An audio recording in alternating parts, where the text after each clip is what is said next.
To another week of the Abuse Cartoons live stream. Okay, so what's going on? There we go. Okay, there we go. Wow, I don't know what happened there. I think it was a cable. Hello, and welcome to another week of the Abuse Cartoons live stream. This is what time you can hear me say that. All right, so yeah, I think there was a cable. Hopefully it was just headphones. I don't know. But I'm back. So apologies for last week. It was the chaos of Golden Week, the kind of combination of several national holidays that they tried to give people almost a week off. I guess if you took 2 vacation days off last week, you could literally have 10 days because it was a 3-day weekend, 3 days in the middle of the week, and then, of course, that other weekend. So the only work days were Monday and Friday. Very bizarre. Yeah, they can't control that very well. I think the emperor's birthday used to be in the mix there, but now, because there's a new emperor, it's changed. And I think the previous emperor's birthday becomes a celebration of the era. So I think Showa Day is the last emperor. So yeah, I'm not sure what, but there are about 21 national holidays here, as opposed to like what they would call bank holidays, as opposed to I think 7 in the U.S. Let me check real quick the excitement that you guys missed. Yeah, so last week was yeah, it was the first week of May, and we got the Constitution Memorial Day, Greenery Day, Children's Day, Cinco de Mayo was Children's Day, and those were the 3 in the middle. And I think they gave us that Friday off for whatever reason. What holiday would that have been? But yeah, it was a funny combination this week.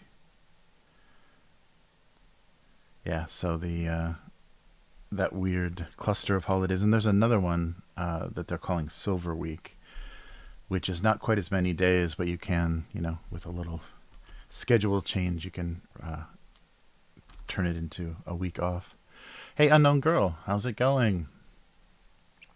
Thanks for being here. Sorry for my absence, and I was even a day late on the weekly, on the gaming live stream on Upturned Table. Because Chris was still out. Chris was going to be out and coming back that Friday, so no way to no work and no way to record. So I just did it on a Saturday, solo, but still in vacation mode a little bit. So, but back to a normal schedule, I hope. So yeah, sorry if I worried. I don't have a good, especially for this channel, I don't have a good way to notify. I guess I can use Twitter, but it doesn't repost anywhere. I don't think it reposts on Facebook, so I should get that set up so I better communication. But I can do posts because it's monetized. I can do posts on the hobby channel and let people know what's going on. But unfortunately, I need to get just a little bit bigger, like 50%, or I guess double, 200% bigger, and then I can do that on here as well. All right, nice. Ah, yes, yes, I have that. The K5 sent me that JPEG of Chris, and yeah, it looks funny now. We should change the lighting and the coloring on the set so it doesn't match as well anymore. So we'll have to get another grab of Chris. We should do it would be funny to do a JPEG, or not a JPEG, like a GIF animation where there was a little bit of a loop. So he moved, Chris moved a little bit, and you weren't quite sure why there was no response, why there was no reaction. That would be pretty funny. Yeah, like one of those Street Fighter cycles where there's just a little bit of movement. Uh, yeah, I hope I can get a community tab on this channel. That would be great. All right. Yeah, and with your help, thank you, Unknown Girl, for sending me more videos. I'll start getting those posted and then link those, so hopefully they can get some traffic going. I'll check out some of the other snacking channels and find out what tags they're using, because I haven't been in that world. I've been doing that kind of content, but I haven't looked into that world at all. So I'm not sure what even the people are calling things. So we'll see. All right. Well, I guess I should get some drawing done. Hey, Matt, how's it going? Good to see you. Yeah, sorry for the absence. I think this can be kind of a long stream. I don't have any driving to do until later today, but we'll see. I may get some emergency call about someone being tired after school. I don't know yet. So, yeah, we'll see how that's going. But yeah, I hope everyone is doing well.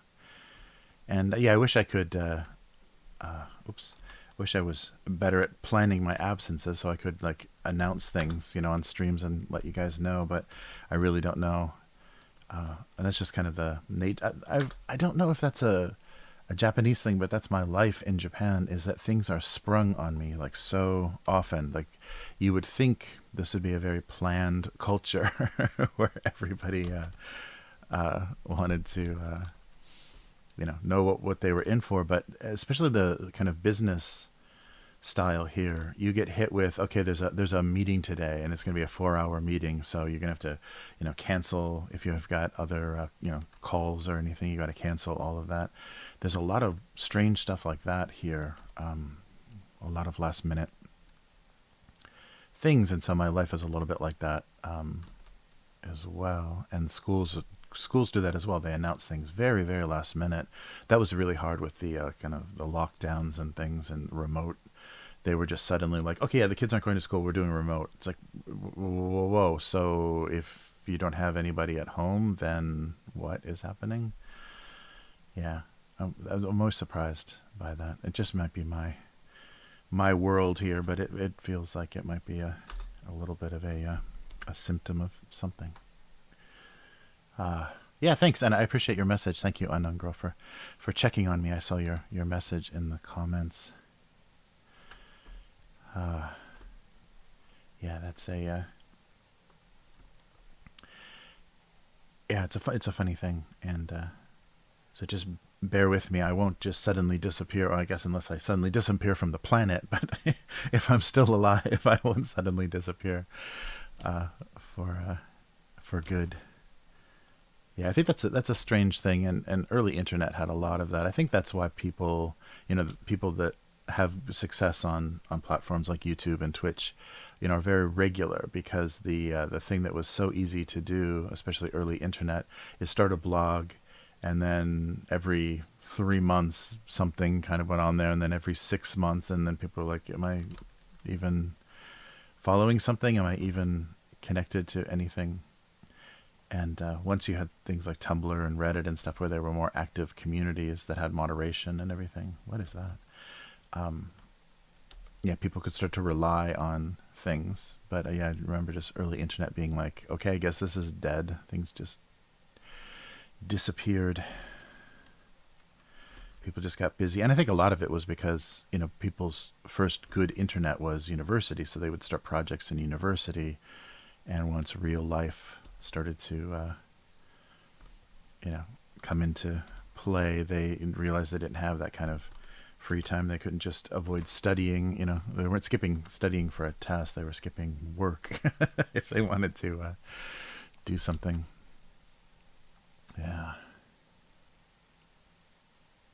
Yeah, that's really, I think, people run really tight ships now and announce things, and that really helps a lot. Yeah, I remember what was the thing? Um, the I think it even followed him to satellite, but I used to listen to Howard Stern a lot on free radio, and then he transitioned to satellite.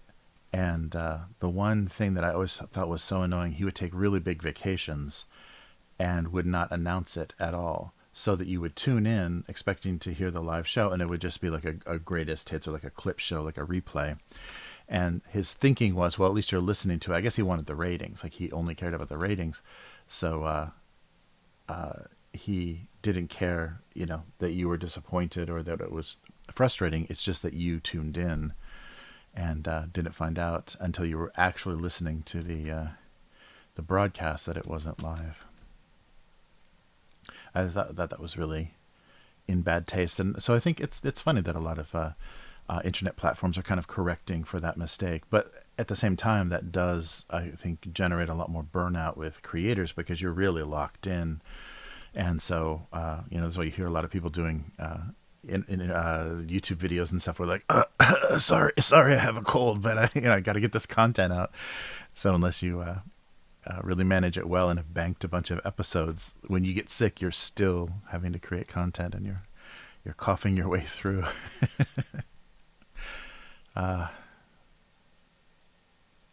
Yeah, so I'll try to be better with that. I don't have great tools for this channel, but I'll definitely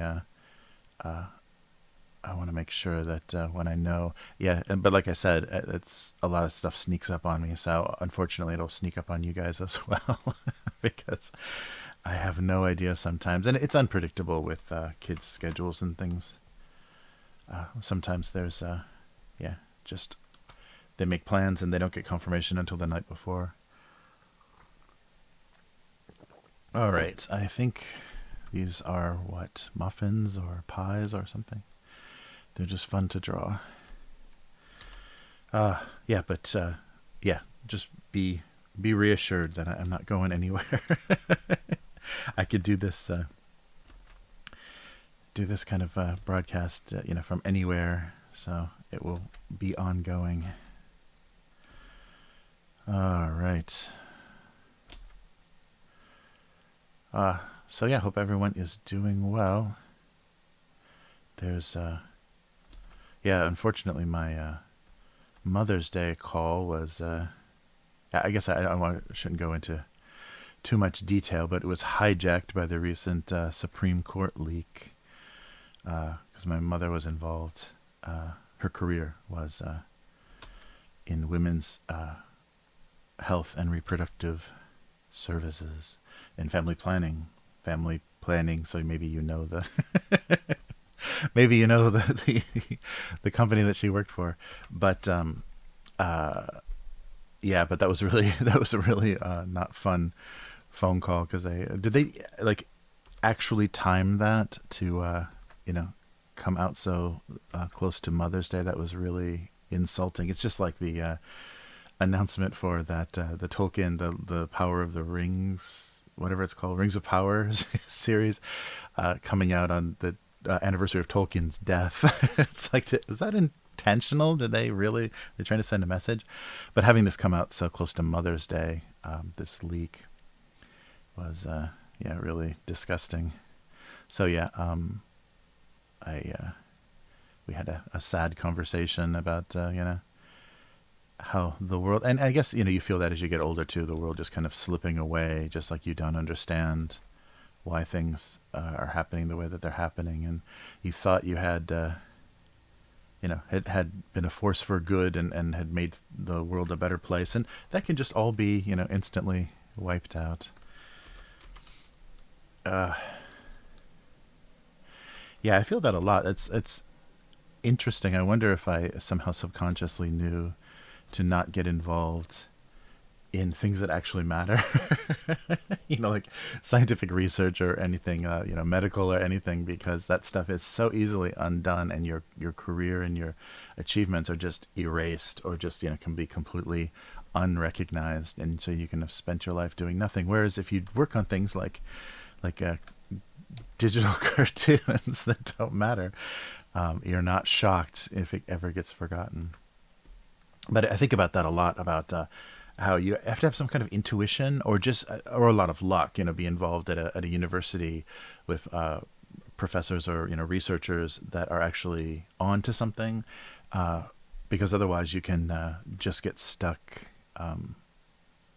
spending your whole life chasing something that either someone is going to is doing it better or gets the credit for, or that you just never quite put the pieces together and dedicate years and years and years of your life to just absolutely nothing. Well, we proved it isn't this. So, yeah, I was been thinking about that a lot, and how frustrating that must be. Oh, thank you, unknown girl. Thank you very much.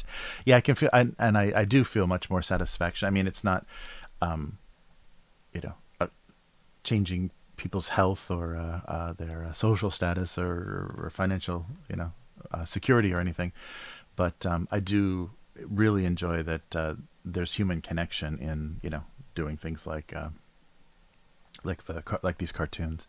That connection is where a lot of the satisfaction comes from. It's very satisfying when people have a nice reaction to things, and that's small, but that matters a lot. I think in especially in the kind of times we're living in. So yeah, there is value and satisfaction in it. It's just I'm just making fun of you know how there's people working on things that are going to affect us all, or change how we live our lives, or the health and security of our lives, and how this is so other than that.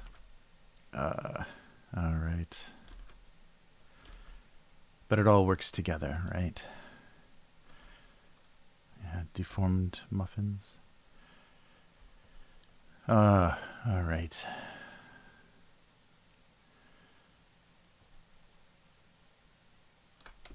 Yeah, that might be fun. Baked goods. Yeah, and that's what initially attracted me to cartooning and animation, away from more classic painting and drawing, for gallery shows and things, like on canvas and paper. The immediacy, I guess animation isn't really that immediate, but you are screening it for audiences in a lot of cases. Before the internet, there were actually film festivals and things where you would be screening animated shorts and things, and to hear an audience reaction, and to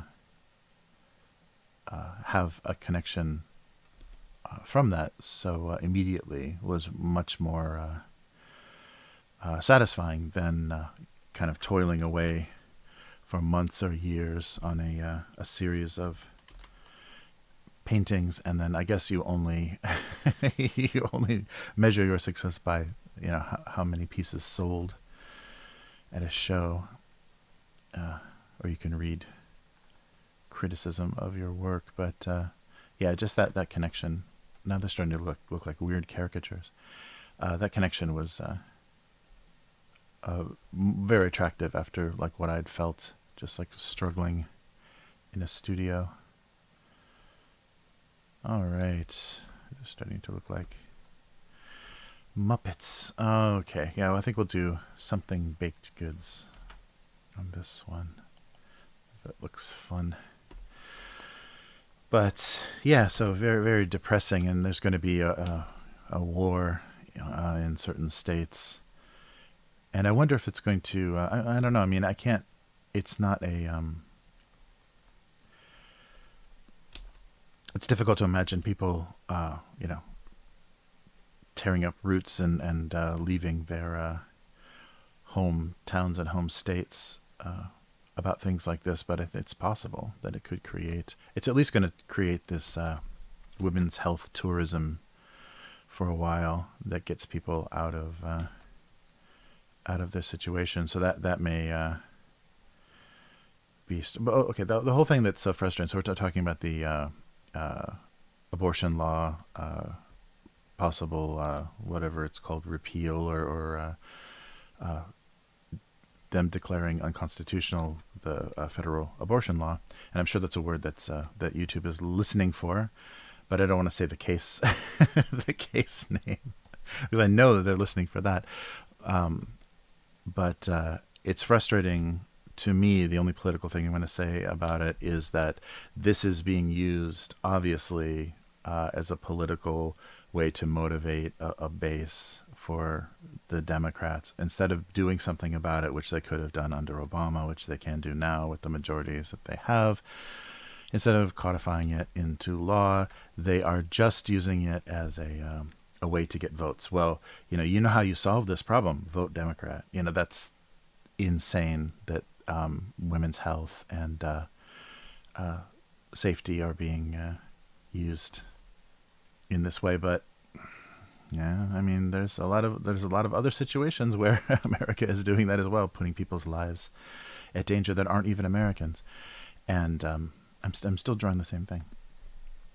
And so it's frustrating. It's used politically when it could be solved once and for all, like gay marriage, like Canada's legalized cannabis law. These things could just be settled.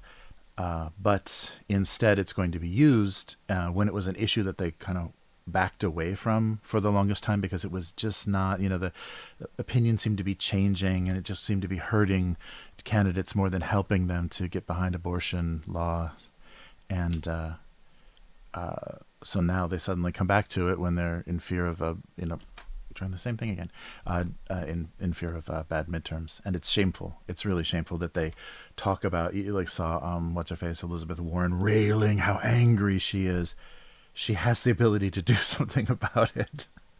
But instead it's performance, it's theater. It's just like, get this fucking solved. They knew for the longest time that this was not, the legal grounds that this was achieved on were always, vulnerable to this sort of decision once you had, more conservative judges on the bench. They knew it, and they did nothing.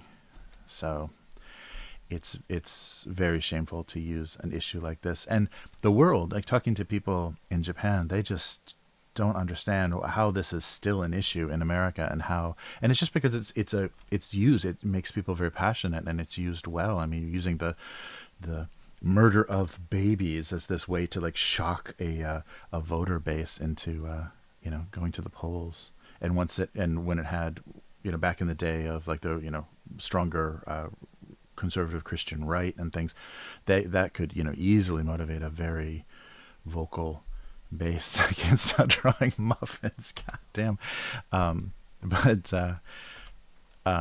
Yeah, so the whole thing is just shameful, and the world, like many things that they look at about America, the world is just shaking its head going, haven't you sorted this out yet?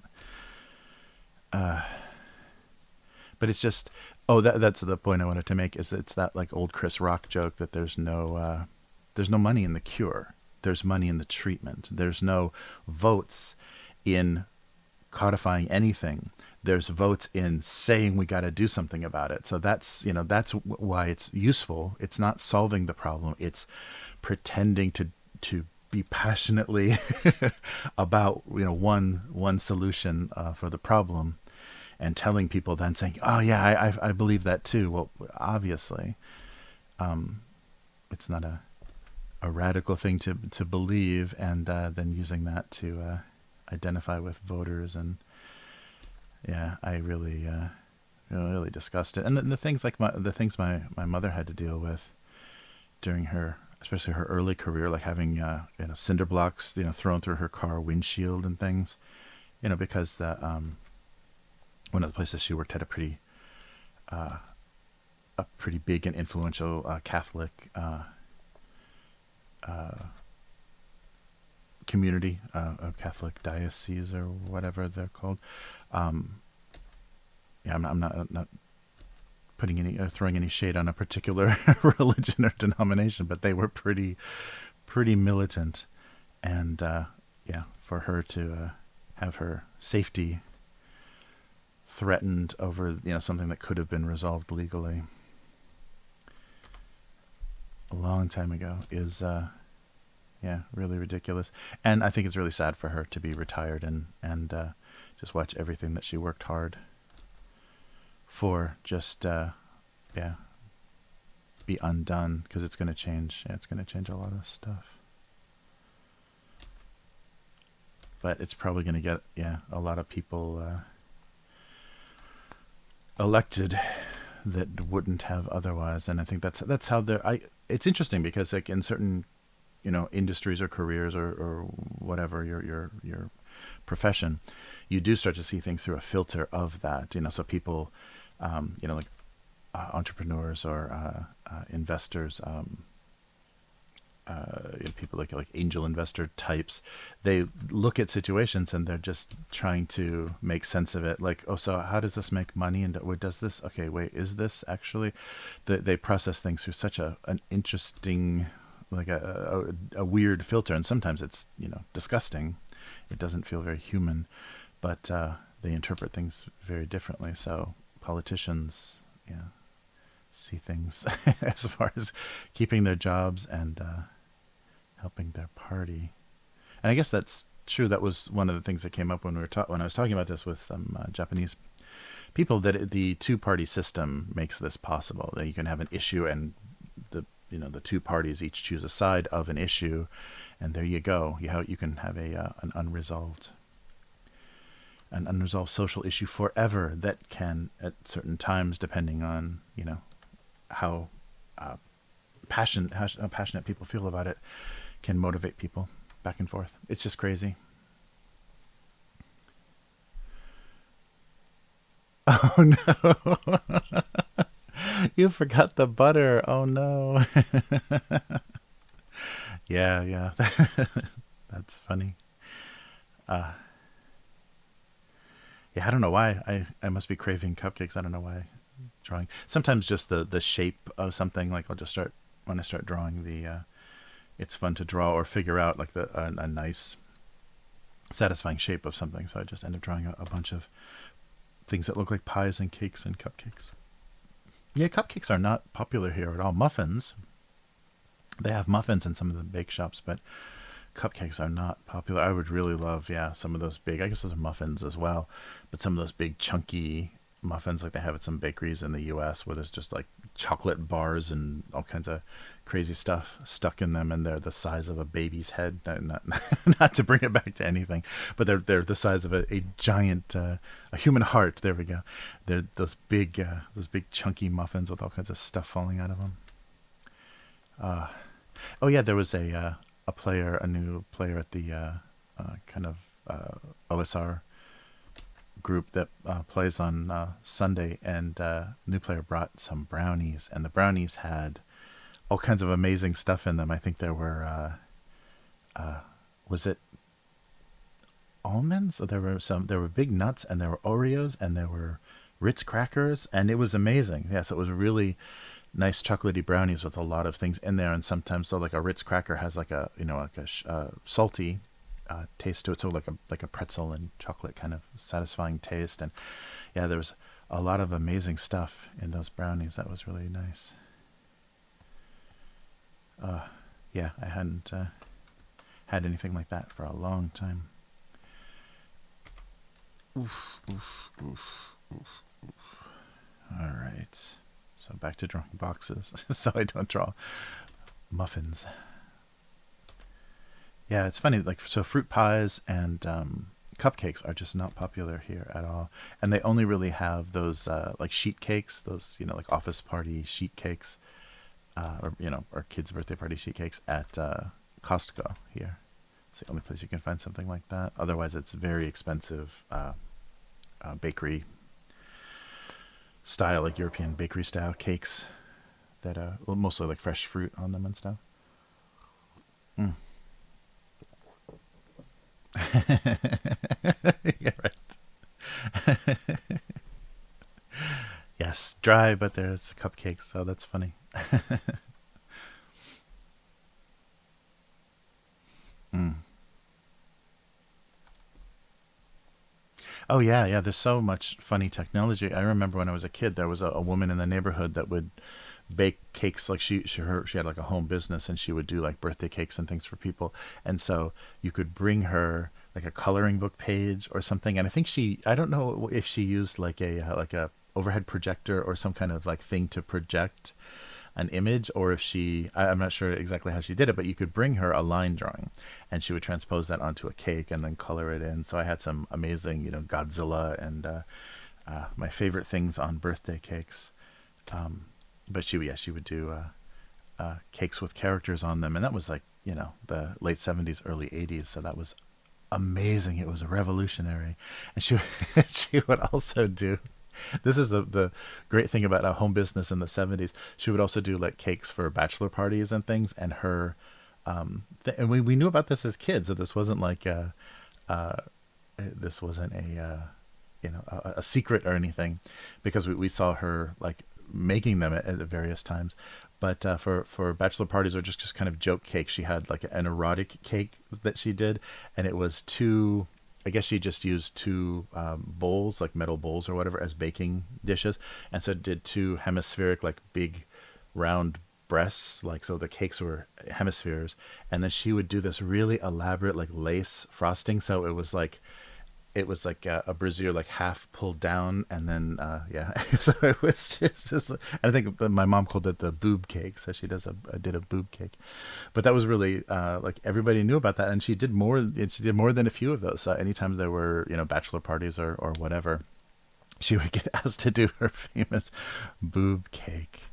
And it was just two perfect hemispheres with like the lace of a bra on half of them, and I think cherries. I think like maraschino cherries for top for the top. But very funny. That was a very funny thing, and maybe like you wouldn't be able to do that in a neighborhood like once the 80s, once Reagan was elected. You weren't going to be able to do anything like that in your neighborhood as a business.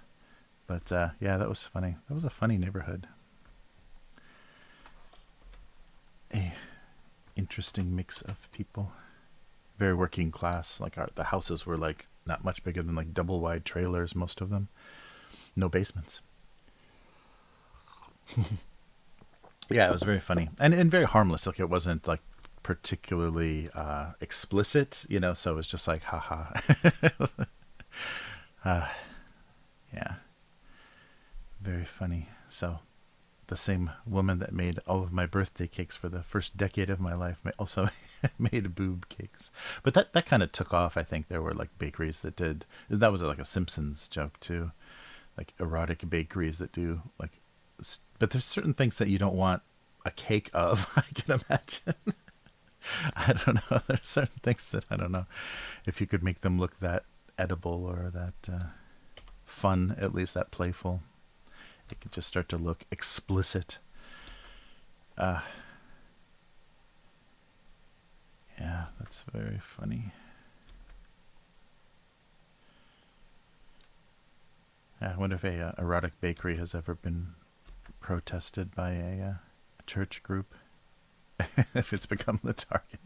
We can't let this bakery filth exist in our community. Yeah, I don't know if I've ever actually seen I think that if they do it, then maybe they kind of did it more under the table. But I don't remember, like on that Simpsons thing where I think when Homer becomes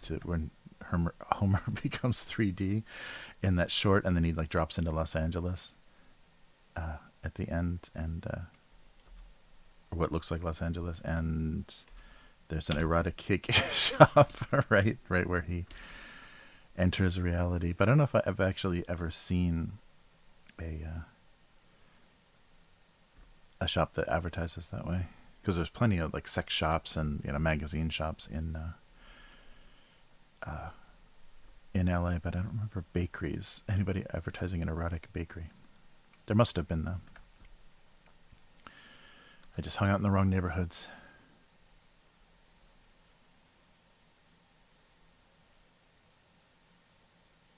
Oh yeah, that's right. There's that Is It Cake or whatever. What's the title of that? I've just seen like a little half glimpse of a trailer. And then occasionally like on Instagram or whatever, they'll have those, and maybe it's just promotion for that show, but they'll show like an arm holding a the remote control or whatever, and then somebody will just come and slice it, and oh, it's a cake. It's not actually a human arm. But yeah, is it cake? And they were talking about. I saw an article that was just mentioning the kind of Japanese version of this. But for a while, there was a Japanese game show. I've never seen it. I'm sure you can find it on YouTube. Where the name of the show was "Is It Food?" And so they put you in a room, and some things within that room were made of chocolate or are edible, and but they look completely real. So like maybe the doorknob, like the metal doorknob on the door, or the leg of the table or something is made from food, and you just have to look around the room and choose something and then bite into it. And so they, on camera, they show people biting things, and it's so surreal looking when somebody looks like they're going to just bite onto the wood of a table leg, and they just sink into it and take a bite out of it. But yeah, for a while, and I'm not sure if that was original, if it's an original Japanese idea, or they took like a BBC show or something, if it was taken from somebody else's inspiration and just Japanified. But yeah, that Is It Cake made people remember the Is It Food Japanese show. Are we that bored that photorealistic cakes are pass for entertainment now? That's funny. Yeah. Yeah, it'll be weird when if they do like belt tightening and things at Netflix and stop with the more experimental stuff, the trashy dating shows and stuff. It'll be funny to see that go away when they actually. Well, I guess no. Maybe that'll just get worse because if they have to make money, then they have to follow things that people actually watch instead of experiment. So maybe maybe it's actually the opposite. The funny trashy stuff will become more prominent.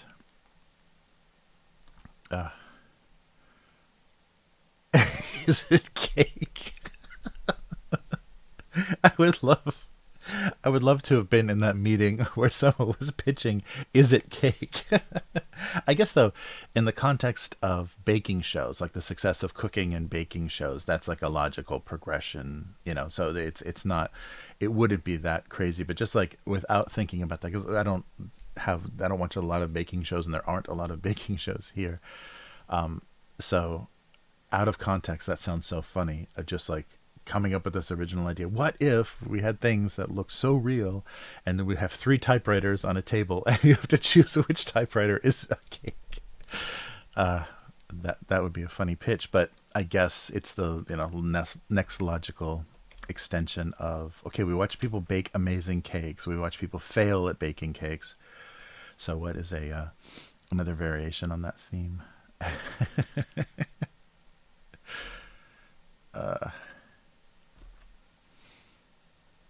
Yeah, I remember watching, and that's maybe where a lot of the what mukbang kind of video stuff content came from. But in Japan, they have a lot of eating too much content, and the eaters in Japan, and maybe in Korea too, but I haven't seen much Korean TV. But the eaters in Japan are on another level. Like they're these tiny little girls that'll go into like a Korean barbecue restaurant and just eat like 15 kilos of meat. It's just insane. And I can't even imagine like what that does to their digestive system, but they just walk out like they're pregnant. But they are just not messing around. But there was so an early show that I saw, they would do this thing where they were challenging this guy to go through this like kind of course of eating. And so you have to eat like 10 of these things and 15 of these things and 20 of these things, like very kind of torturous, like either the same meal or whatever, over and over again. And then as the kind of peak of some of those things, they would bring out like a wedding cake or something, some like gigantic dessert. And of course it would be all dramatic. The eater would be like, oh, I can't do it. Oh, that's so no. And so then he would start, and they would cut back to him, and it would look like most of the cake was still there, and like, let's see how he's progressing. And it's like, oh, it doesn't look like he's gotten very far, and then he turns the cake around, and half of it's already gone. Like they kept doing those like funny reveals where I don't think he's going to be able to do it. Oh, he's already halfway there. But that's probably where that culture came from. That eating culture show. They're probably from Japan and Korea, which is funny because they're so food conscious here. So worried about not wasting food and like not insane portions for things. You don't get crazy. You don't order too much food here. It's very rare to do that, and so I guess that is so having a restrictive like food culture like that. Maybe that's why that stuff develops. But they do have those really extreme. Yeah, you should see some of these food fighters. These eaters that are young girls. They're so tiny and they just rah, rah, rah, rah, rah. It's crazy. They just pile in tons of stuff. Yeah, it's not even, and I would think that's why it's on television, because it's not even believable that someone could eat that much. I'm drawing just a collection of tofu. Oh, yeah, very shocking. But I think they have a lot of trouble doing something like that, even if they could find the contestants doing something like that in the U.S. because of the legal. I don't think you could get someone to sign enough releases that if they seriously injured themselves eating 50 steaks that they wouldn't be able to sue you. It's funny, there's a lot of things, because the U.S. is so litigious, a lot of things that just can never exist there, because they would exist for a day before someone filed a lawsuit.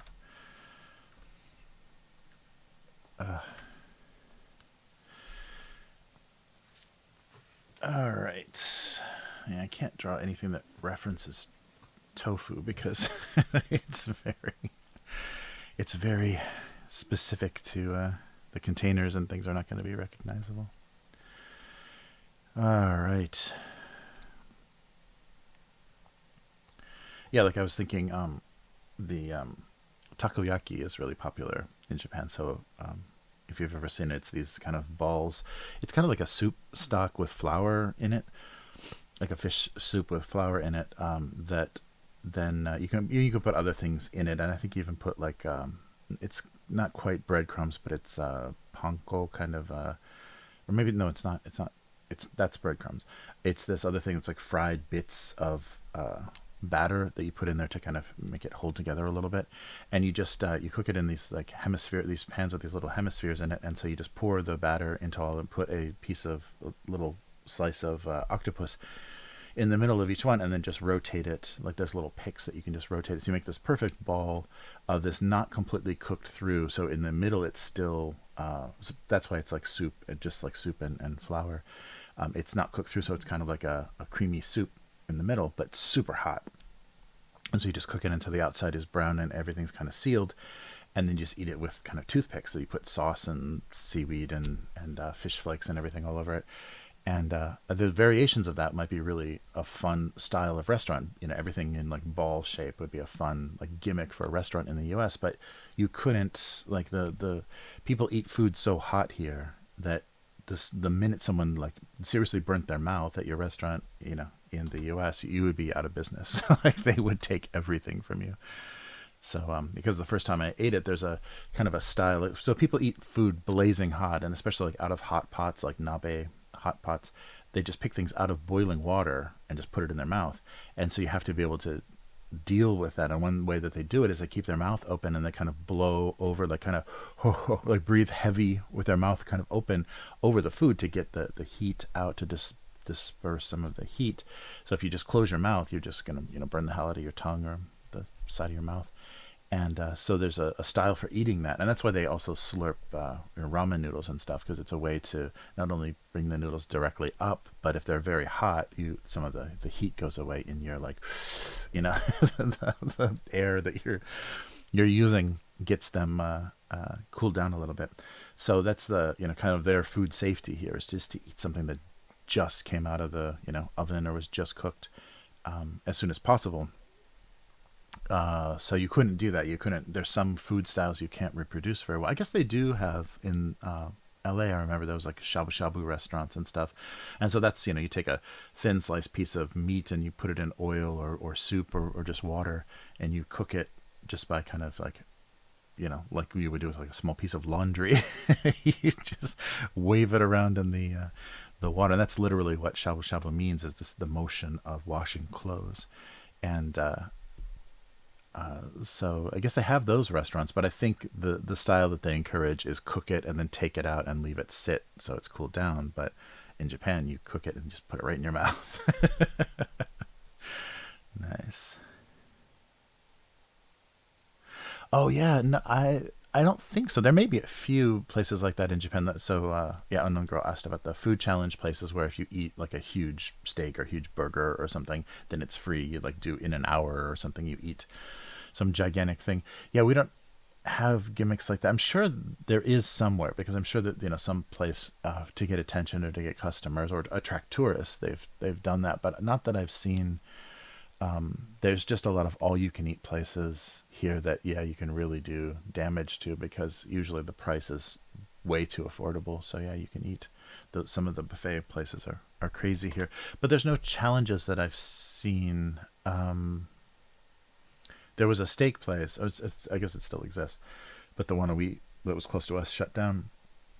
But there was a steak place that had a card that you would, instead of like dollars spent, so instead of like the amount of money you spent to get points to get something free, it was the weight of the food that you ate. So like once you got to 100 kilos or whatever of meat, then you got something for free. It was something stupid like that. So, but it just reminded you, I think, a little too much about how much beef you've eaten, how much steak you've eaten. So, yeah, they wouldn't, I guess maybe, in Texas or one of the big meat states, they might do something like that. But, yeah, I can't imagine a lot of places that working well, because it makes people too self-conscious about how unhealthy they're eating. But yeah, they don't have those kind of food challenges here, even though they have like that weird food fighter culture. They don't. Yeah, it's really odd. Like they're just featured on TV shows sometimes, but I've never seen. I'm not sure. There must be eating contests and things in Japan. I've just not seen them, and they're not. I think they're more special. It's not like a state fair or whatever. They'll have like a pie eating contest or whatever. They don't have things like that at festivals, at summer festivals that I've seen. Although they'd be a funny spectacle, but I haven't seen anything like that. Although I don't go to a huge number of festivals, especially not in the last few years. They've all been canceled. Right. Yeah. So yeah, it's an odd thing. It's funny how cultures just react to they have these ideas or beliefs that they reinforce, and then there's always reactions to that. So you always see a reaction to a conservative food culture by having people be crazy overeaters or contest eaters. All right. Yeah, there was one of those the young girls that I think they just love the spectacle of the cute young girl that can eat a scary amount of food. They had a camping version of that, or kind of like a glamping version where they were eating outside, kind of camping style, and we're cooking everything just over grills outside. And so they did the huge amount of food. So I don't know how they brought it with them. I mean, it was obviously a TV show. You wouldn't plan to bring that much food. They brought huge amounts of food and were cooking it outside, and they were eating at picnic tables. But yeah, I don't know. Maybe my daughter must be amazed by that, because yeah, she always stops on those shows. Those are hard to watch while you're eating too. They're so gluttonous looking, you just feel terrible. You get less hungry watching someone eat so crazily. All right. Now I'm back to boxes so I don't draw muffins. All right. Yeah, I gotta get another idea here. All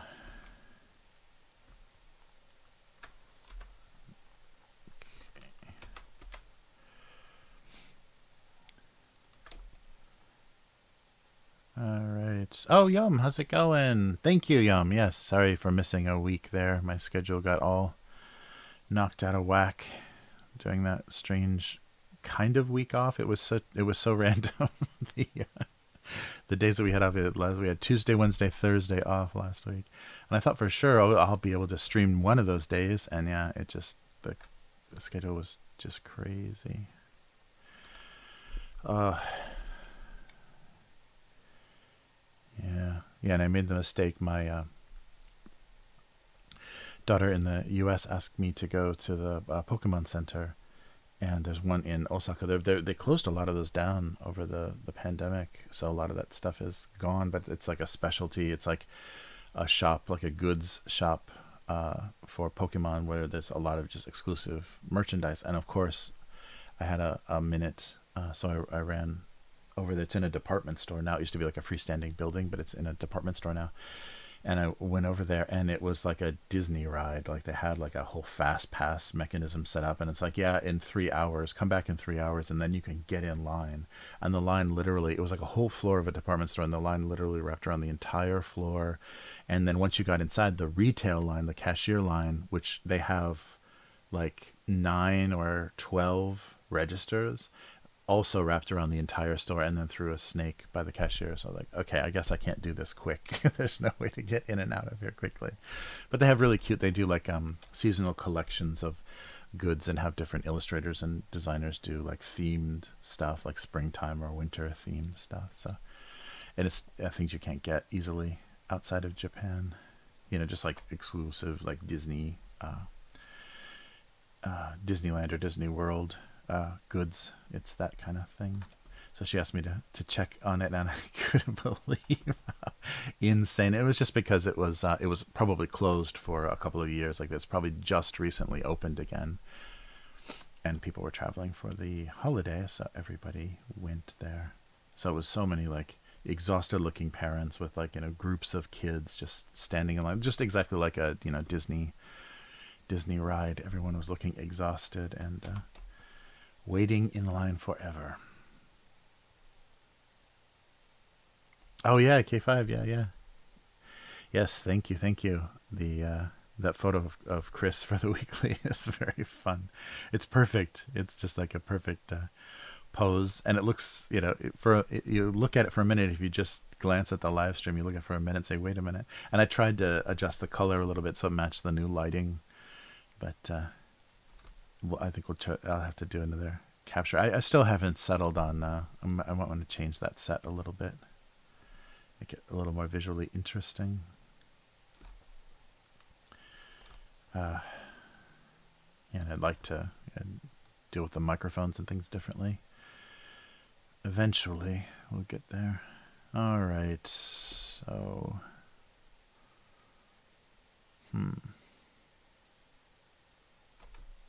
okay, so it's upside down, but this is usually how tofu comes. There's like a film. This container, this would be upside down, but this container has like a film over it, plastic, cling thing that you have to peel off, and then you have a little plastic dish full of juice, whatever tofu juice is called, and a block of tofu. Sometimes they have, like they do more in the grocery stores, they'll do more traditional things. They'll do like a cardboard box type thing that looks like it's made from bamboo. It's just like a print. Looks like it's made of bamboo or leaves or something, and then it's all wrapped in a plastic bag. So they try to emulate like older traditions of packaging for tofu, but usually it comes in like a square plastic white dish with a piece of plastic sealed onto it, so it's all vacuum sealed. But I don't think, that's not very recognizable. So maybe not a great cartoon. Too foreign. Yeah, let's see. Yeah, K5, did you send that to me on Instagram or something? I forgot. It was like it was a trick to get it off of there. But yeah, I use that. Yeah, that picture of Chris works very well, especially because Chris is dressed very similarly every week, very business attire, so it's always believable. All right. All right, let's try something else here. Maybe tofu's not gonna. I can't think of a a good joke anyhow for that.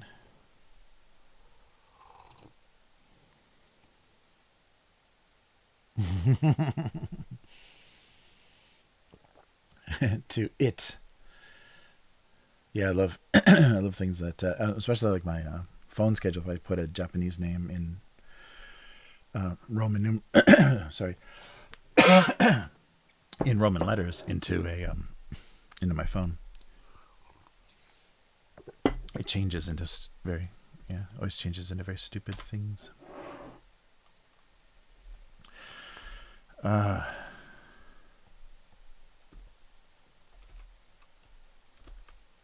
It's weird. I wonder how badly autocorrect is, how the people's typing habits, how bad they're getting. Because I've noticed that too. I can just kind of like very casually just mash at my phone, typing things, and I know I'm typing letters in the wrong order for a word or whatever, but it comes out, with autocorrect, it comes out all fine. But that's not good, because then you become lazier and lazier with your kind of touch typing, if that's what you can call it, with thumb inputs. Yeah, it becomes much lazier and messy. So, and also you get words corrected to the wrong word. Like if you misspell a word enough, it changes it to a different word. So yeah, but I wonder how badly that's, because I know a lot of students now, like university students and things, they don't even use laptops anymore. They'll just use their phone, and so they'll write papers and take notes into their phone because they can type so quickly with their thumbs, and then they need to be able to print from their phone. So basically they need a word processor, or like a reliable full-featured word processor on a phone now. So yeah, it's really funny how things are changing, because laptops are becoming more and more rare. Here, people are doing so much on their phones. So yeah, I know a lot of university students don't sit there with laptops anymore. It's just a phone. And maybe that's the reason why, like what web books, what were they calling them, like Chromebooks, and like the very low power processor but very small laptops, there's no need for them. It's kind of like digital cameras. You've got a full-featured camera with decent software in your phone. Why would you have a separate digital camera now?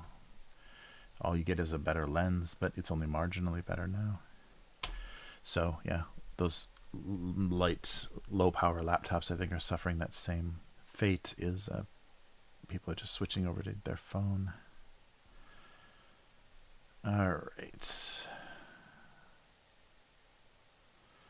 Yeah, shapes, contrasting shapes of things.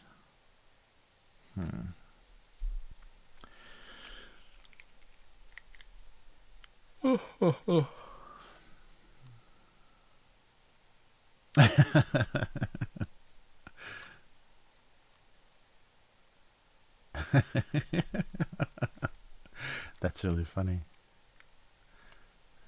Yeah, people from streams, yeah, the screen names and stuff. Yeah, and eventually, like, phones have that predictive thing, or that like little bit of AI in them, so they'll learn like things that you type very often, and it will autocorrect to that because they know that's probably what you're trying to spell. Yeah, that does create more work. That when autocorrect goes wrong, it's actually making you retype things more than if it would just sort of left the misspelling that you could then catch from a just an autocorrect prompt, instead of it actually like rewriting stuff.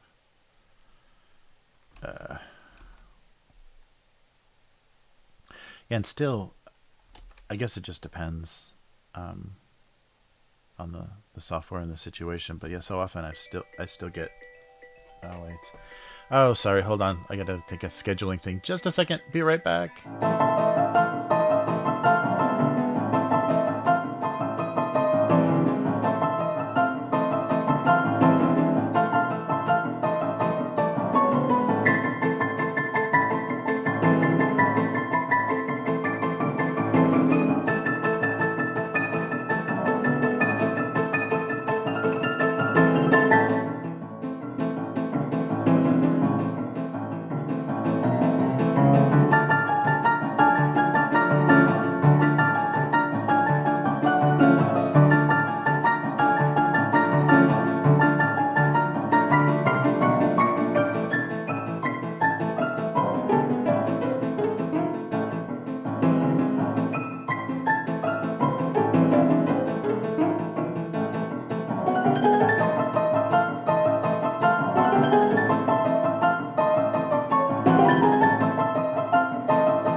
sorry about that. A little scheduling discussion. I don't know what's going on. I thought I understood the schedule for today.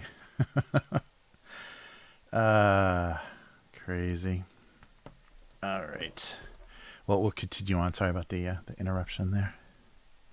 Oh, yeah, that's right. The microphone. Thanks, K5, for posting that. Yes. Yeah, and then I switched to, yeah, we got a new patron on that. So I switched to the name, and I never clicked back. So promoted our patron for most of the stream. Sorry about that. And the my vacation sunglasses mode. It looked weirder than I thought it would. Yes, yes, yes.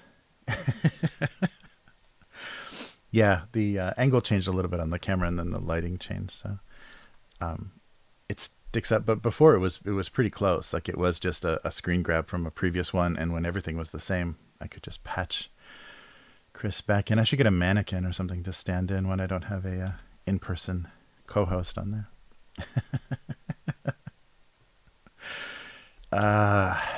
Yes. All right. Yeah, thanks for posting that, K5. And thanks for sending me that once upon a time. That's very funny. I didn't know how useful it was going to be. Yeah, because Chris's schedule is pretty unpredictable. They keep piling work on their employees that they never were, that wasn't part of the job description ever.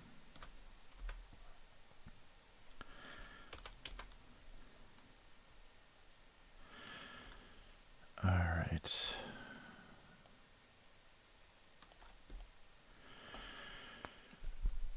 Oh, okay. Huh. I don't know where to go from here. Yeah, I don't think tofu is going to be a good gag. It's too unrecognizable. Yeah, I think I was drawing like soy sauce bottles or something a while ago. I think before I started streaming and realized, no one's going to know what this is because they've never seen. It's just the packaging is so different. So I'm losing a lot of my references too, because if I haven't been to a U.S. grocery store and don't see the things that get imported are often very odd. So I see containers and things from different countries more than I see, like in the import shops of various like European countries and things more than I see American products. And I'm always surprised how every time I go back, the packaging gets cheaper and cheaper. The contents is smaller and smaller, and like the coloring and everything is just brighter and brighter. Like they go with more crazier logos every time. There's always like this upgrade. So it's just the grocery stores, and I guess that's what they are competing for, like visual attention on the shelves. But the packaging on so much stuff is just getting really bright. Everything looks like Mountain Dew, and it's all that same kind of soft drink. And I guess anything that's full of sugar has to look exciting. Bright and exciting. But yeah, I'm always surprised. And some of the changes they make to how stuff works is very bizarre. Like how things are sealed, and yeah, it's a lot of weird plastic stuff now. There's like less and less like cardboard boxes with like wax paper, bags in them now. It's all plastic sealed stuff. All right.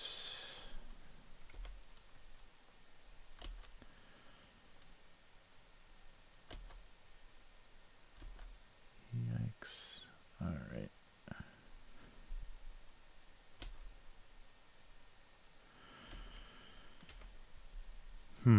Keep doing boxes. Yeah, I don't have a recent reference either. It's funny too how I'm sure it's they have to know the audience. There's certain types of packaging that wouldn't sell well or would look inedible in other contexts. But in the American supermarket, yeah, everyone's turned up the level of brightness. Oh, that looks bad on their packaging, like ridiculously. So it all works. Uh,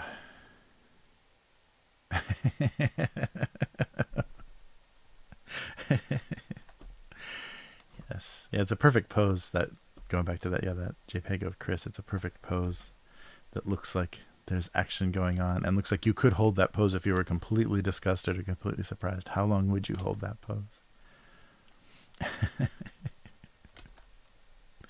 Waiting for me to stop talking. Uh,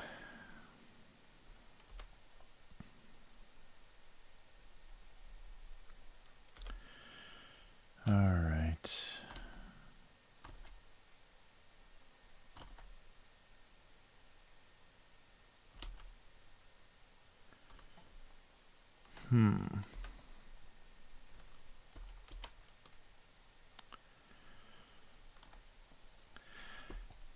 Yeah, nothing is not very talkative. No response. Yeah.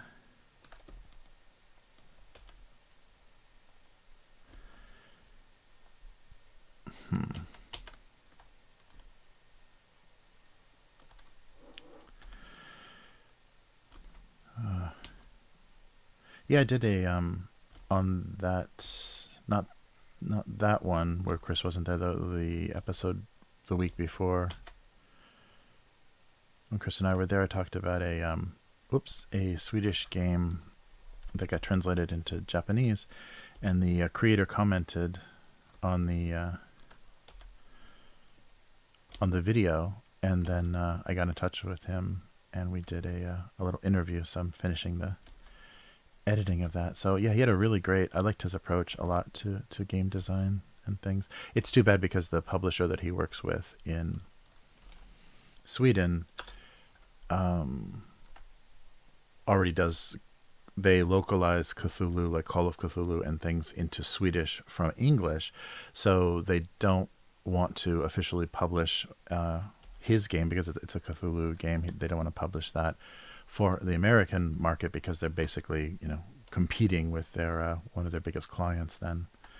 So kind of for political reasons, it doesn't have an English translation, even though it does. There's a like a draft translation of it, but it can't be officially released through his normal publisher because they already have a big contract working on that type of game.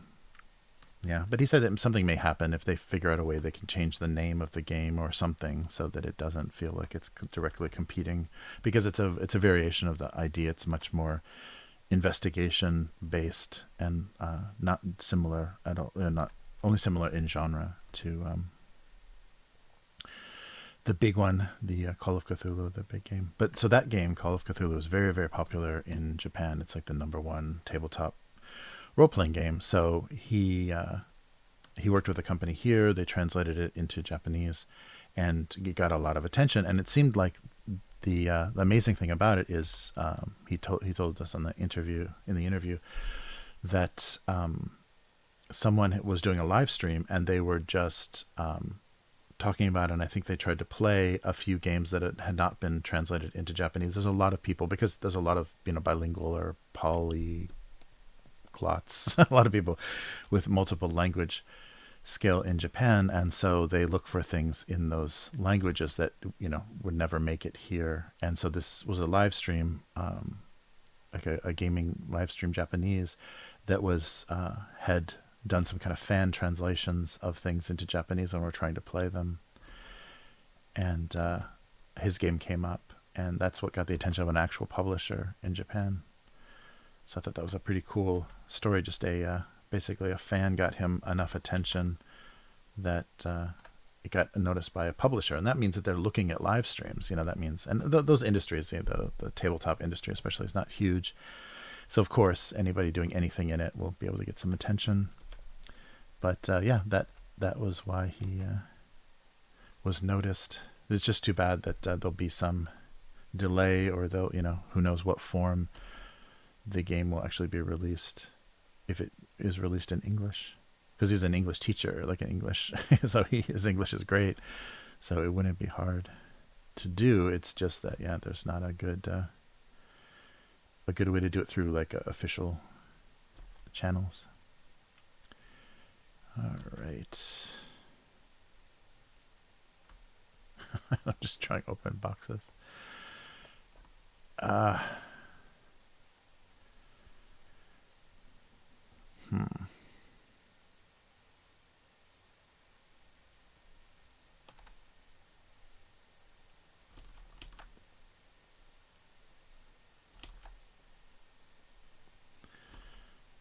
Oh, wait, I can't do that.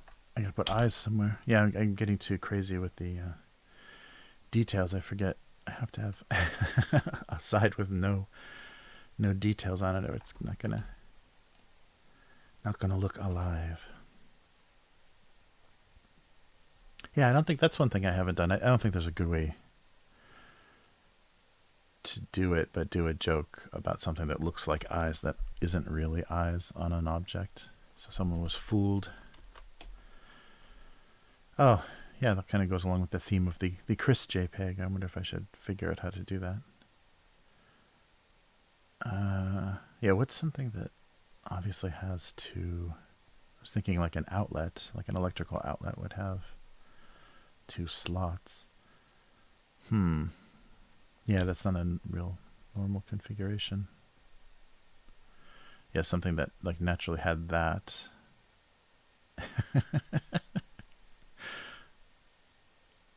Huh.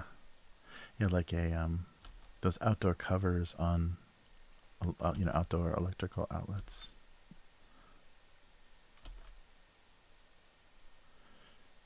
Sometimes have that. Usually it's 3 though. Yeah, I wonder what that is in Braille. Yeah, maybe I should look that up. I don't think that's going to be enough of a joke.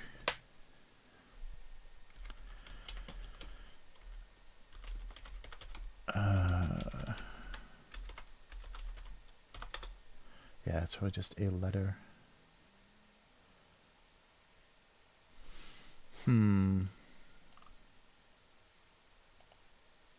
Yeah, so it would be... Oops, where did it go? Oh, this is ridiculous. It would just be either a letter C or a letter... Yeah, like a letter C. Yeah, there isn't really anything...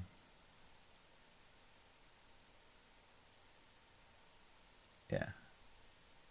I don't know. Uh-oh. What's this TikTok? TikTok of a person making art in a very untraditional way. Oh no.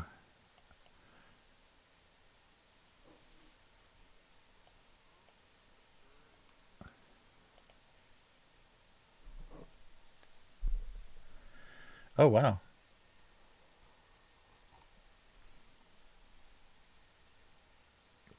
Oh, that's really cool. K5, yeah.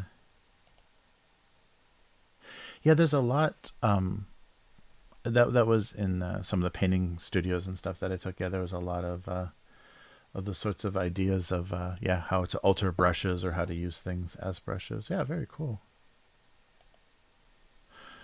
Very cool. That works pretty well. Yeah, right. Yeah, chair legs, clock arms. Ah, yeah. There's something. Yeah, there's definitely something there. Legs of a chair or arms of a clock, or. But why did they have eyes? I guess I don't want to ask a question. Yeah, that's going to be a little hard to read as well.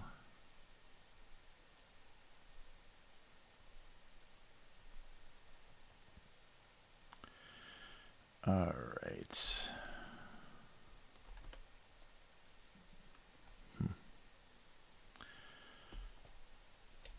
try something else here.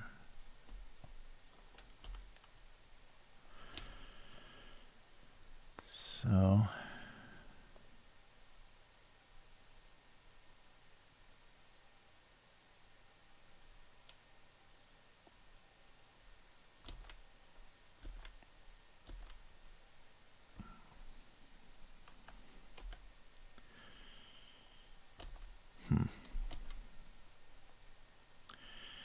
Yeah, I don't have any great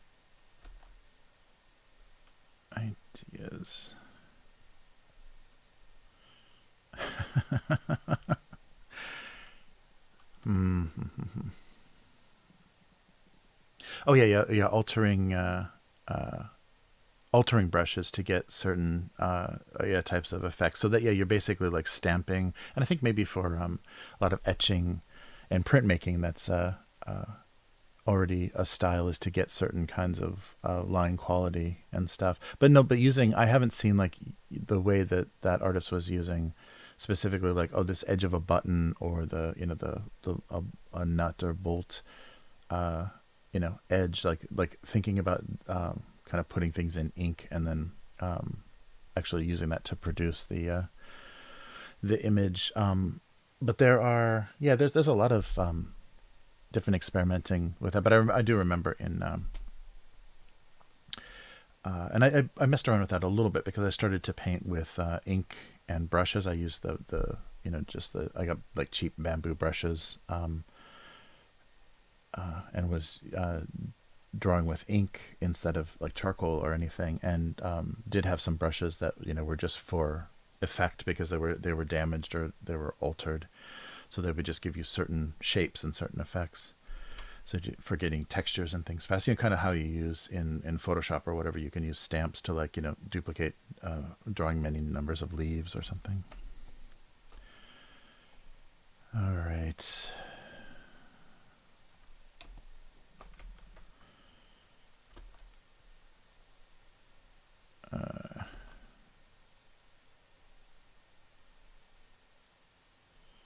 Hmm.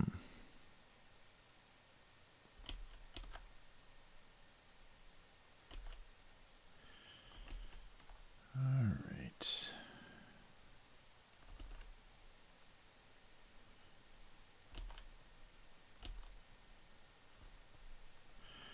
Yeah, I don't know what that is. It looks like one of those roach hotels. Hmm.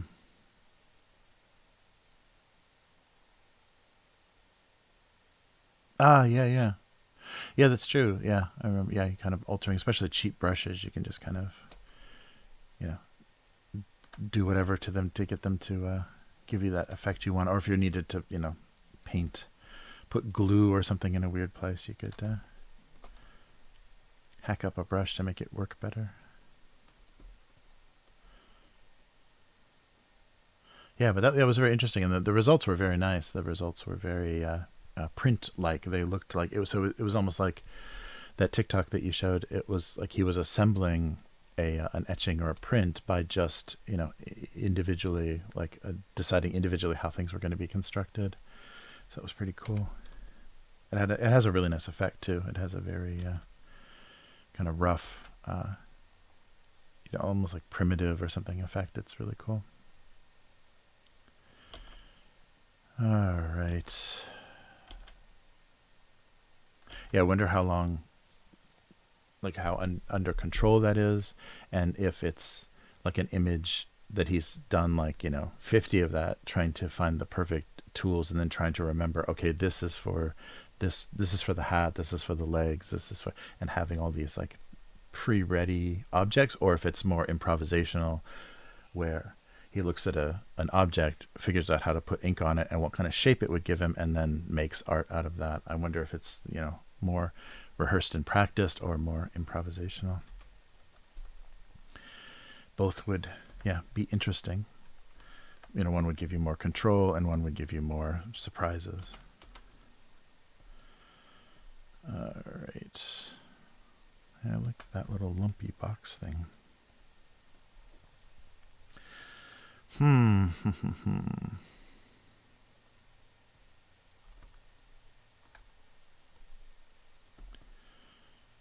Oh, is that the tofu? What is this? Oh no, it's just this box.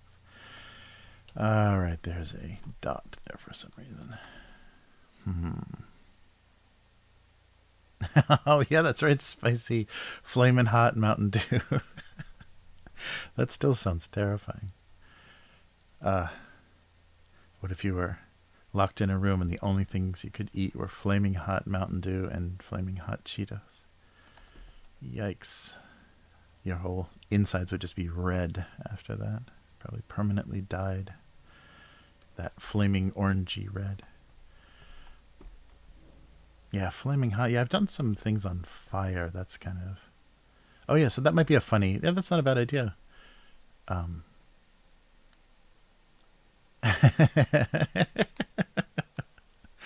lots of boxes. Uh, where do I keep getting these dots? I must be just randomly. Ah. Oh yeah, that's crazy. Yeah, that happens sometimes. Like babies and dogs are in cars that get carjacked. Uh, that has to be a nightmare because you don't worry about your car as much as you would a family member being taken with your car. It's crazy. All right. Yeah, flaming. That might be a good. I don't have any good containers here. Lots of boxes. But a flaming hot, like actually something on fire. Although I don't. I've done flames before, but they don't look very convincing. But a.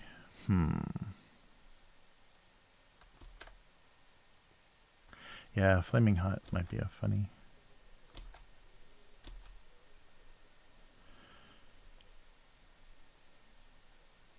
So the difference between what flaming hot and inflammable? Is it in or im? I'll have to look it up.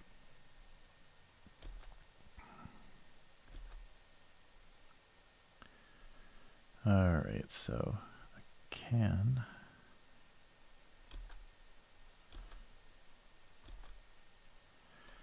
Maybe a little tab sticking up because it's not how it works, but visually it's much more interesting. Okay. So what is Mountain Dew in now? Cans and what kind of bottle?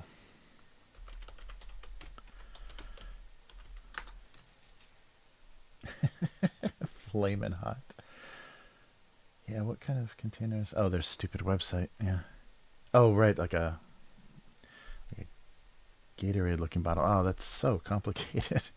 Yeah, I'm gonna have to simplify that kind of bottle so it reads as a an actual bottle and not a like it's melted already or something. Yeah, like it's almost like a weird water bottle. Flaming hot. Yikes. Oh, so it should be open maybe at the top.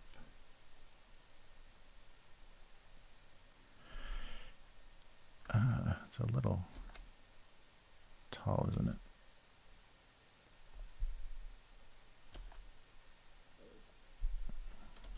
Fix this. It's a very wonky looking bottle. I think it needs to be so tall. Oh, and there's only the label is only here.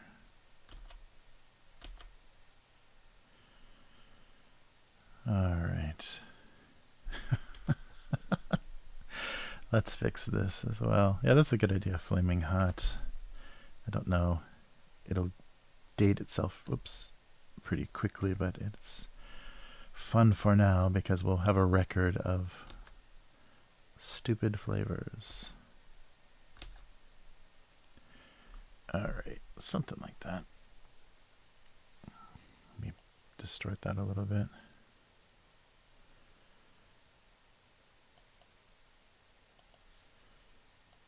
Yeah, a little thicker. Oh, and maybe just the top is not like, yeah, not so wide.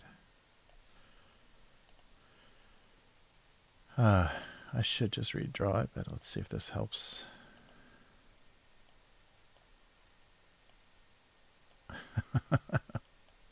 Something like this. All right.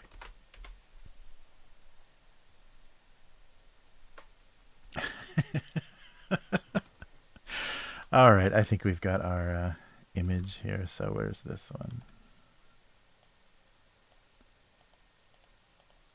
this one and this one. Okay.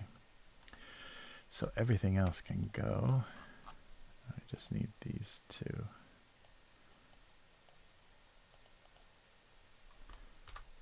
There we go. Inspired by K5, the flaming hot drink.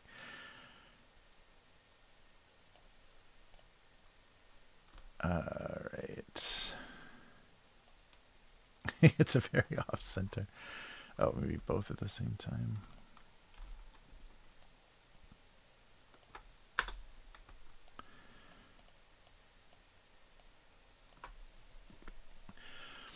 I guess lower if there's going to be flames coming at the top. Flaming hot. So what is the... So... Inflammable? I'm sure that'll be a... easy to set on fire. Yeah, inflammable with an N. Yeah, yeah. Let me type that in so I don't forget. Come on. I-N-F-L-A-M. Yeah, that thing, it sounds like it cannot be flammable. It isn't flammable, but it is easily set on fire. All right. So yeah, the joke, something about difference between flaming hot and inflammable. All right.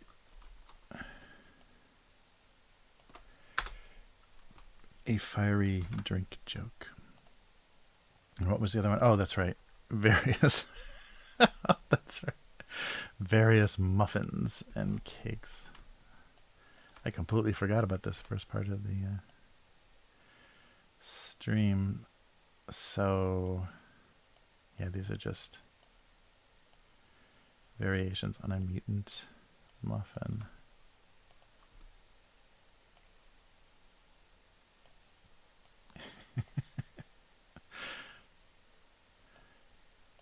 So I don't need a... That doesn't really look like a pie though, does it? Yeah, so maybe just a quartet of weird muffins. All right.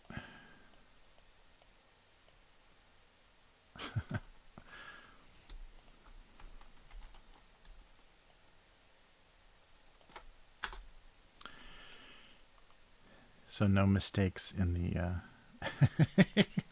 the shape of muffins. Flamin' Hot Mountain Dew should go with a shot. Yeah, right. A shot of Pepto-Bismol. They could, if that's the same company, they could just do one of those promotions where, yeah, after you drink this, you can use our indigestion tablet. That's kind of giving away the fact that their drink is going to make you miserable. All right, yeah, let's start with, we'll color these a bit.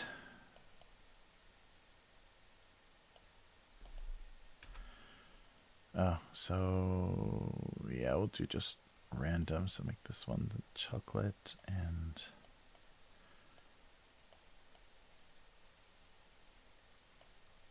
not that yellow, maybe.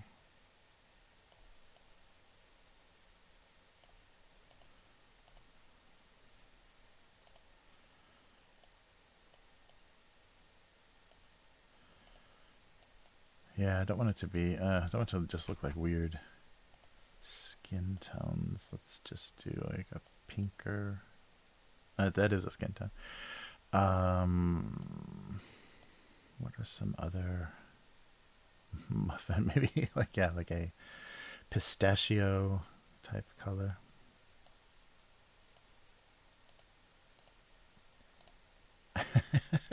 Nice. And I guess something, yeah, just close, just a little bit off-white. Oh, that didn't stick, did it?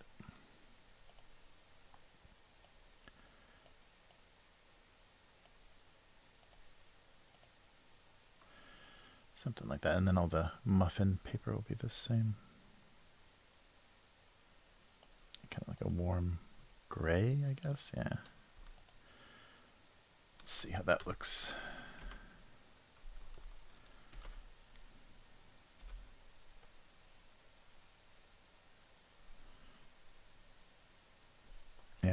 with some of its much more contrasty. Alright.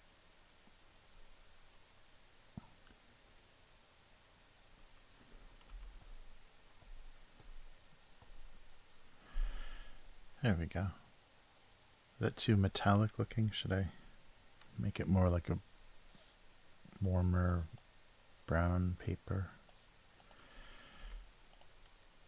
Oh yeah, maybe that looks nicer. Doesn't look like metal. It's like unbleached paper. Alright, some...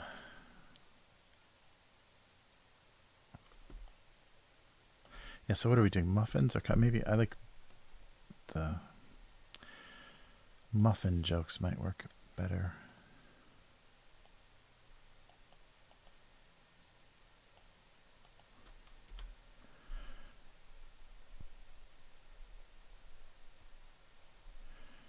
Alright.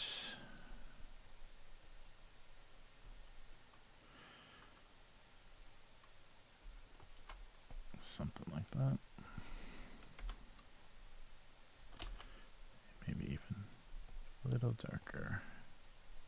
Oh, that's almost... Yeah, that'll be confused with the outline.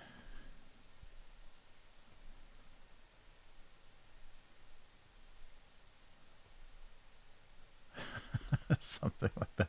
I guess these are cupcakes now if I'm putting all this stuff on top. What's the line to cross? Maybe just like white dots, white things like marshmallows or something. So it's not also contrasty.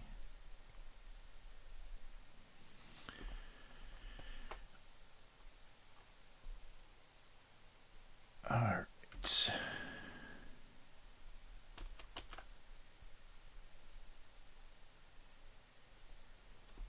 Looks like broccoli or something. What am I doing here?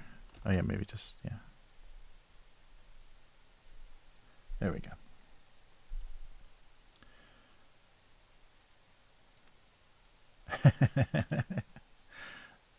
Yes, yeah, exactly, Yum. Yeah, that's exactly what I was trying to... Muffins come in all shapes and sizes. So you'd never muffin shame. Muffin shape shame? Never shame a muffin shape. uh...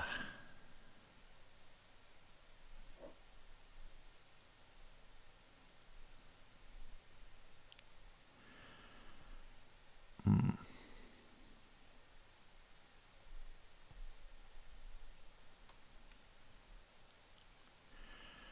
All right.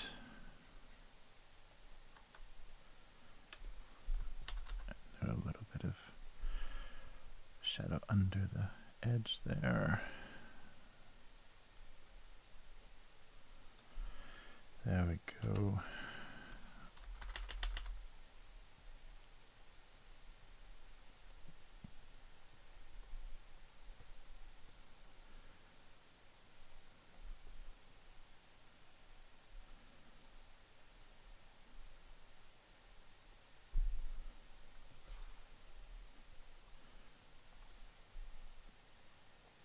All right, maybe, yeah, got a line on the edge. How did they get out of the baking pan in these shapes? We'll never know. All right.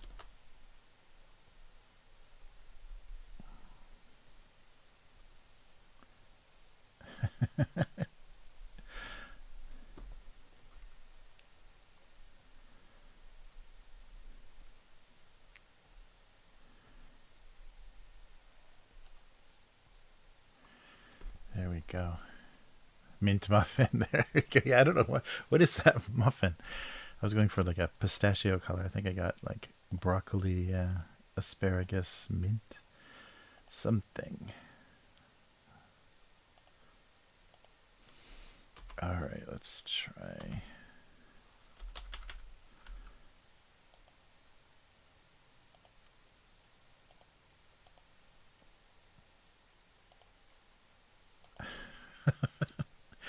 Sorry, didn't mean to be so wonky looking.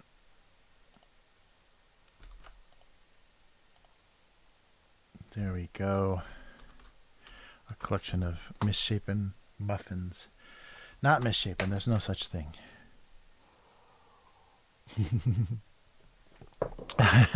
Cookie dough muffin, triple chocolate muffin, strawberry shortcake muffin. Nice.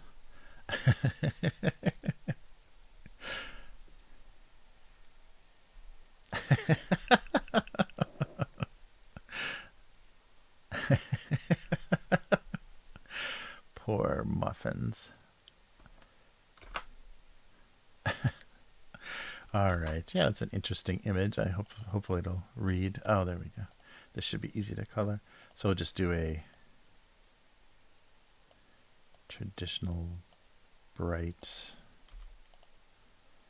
That's pretty bright color of that. And then this has to be like a red, right? Let's see that. Yeah, oof. Yeah, bright red with like a yellow cap. Yikes.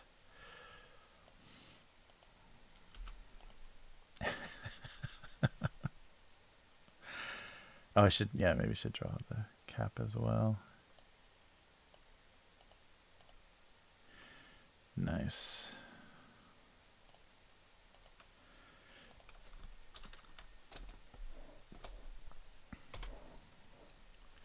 Yeah, maybe the cap will be a useful.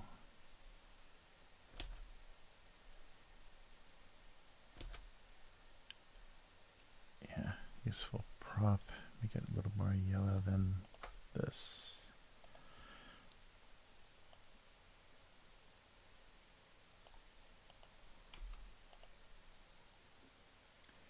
All right. And it looks like this design is terrible on this label. It looks like there's still some Mountain Dew color references. And this may be a pure red, so it's a little gross and contrasty. There we go. And I guess we can do the same here. Oh, it should be on another layer, shouldn't it?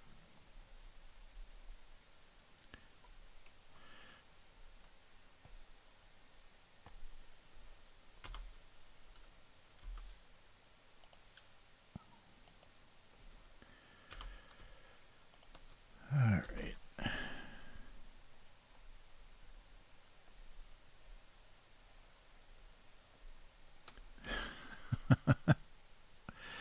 Trying to, oops, boom.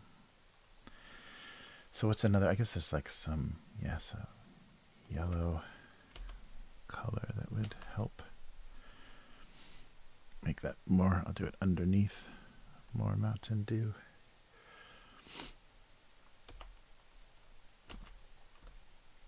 And then,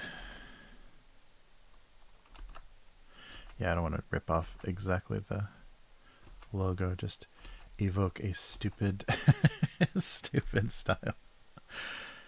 All right. Flaming hot.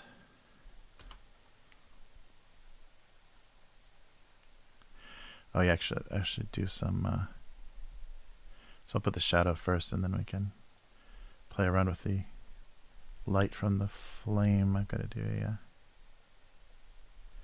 flame on there somehow.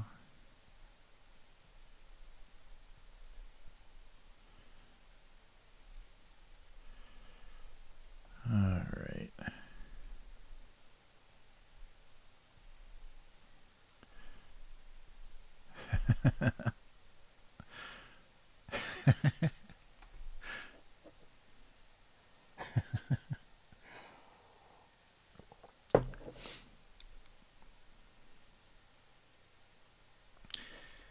K5 needs to sleep. Yeah, sorry, I got a later start than I thought.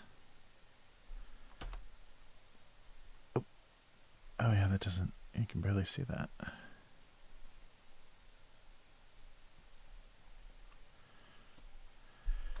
Okay.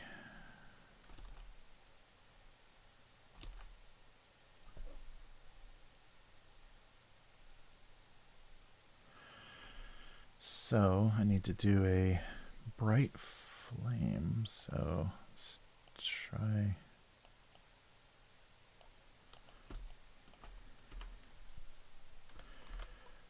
So first, oop. Wait, how did I not get that yellow? I guess I keep. Oh, that's right. I keep.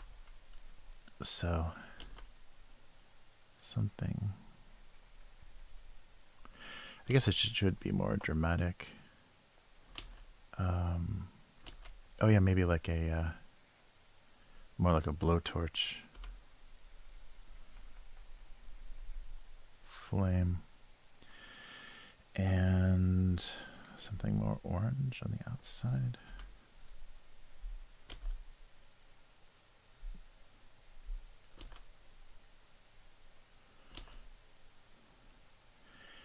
And then more white in the middle.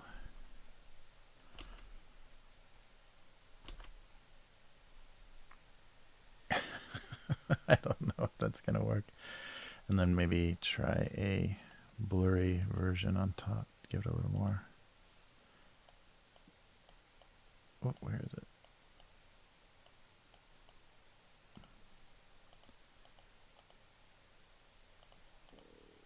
Okay, let's just do this by itself.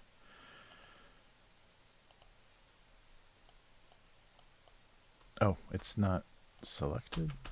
Weird. What's going on here? Okay, there it is. And blur. Oh, that's right. The resolution is so high. I keep forgetting how high the resolution is.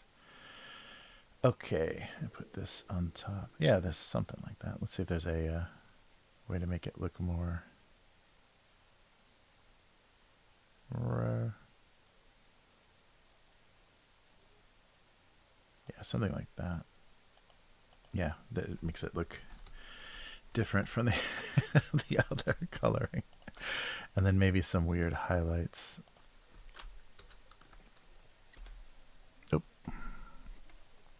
Yeah. Okay, stop doing that, whatever that is. All right.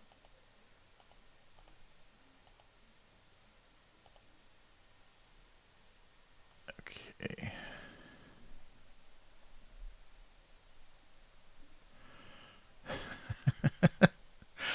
There we go. What? It doesn't. Yeah, it keeps making a lot of noise. At least you guys can't hear that. All right. And maybe a little bit here as a joke. What exactly is this yelling about? Sorry. All right, and then the drop shadow.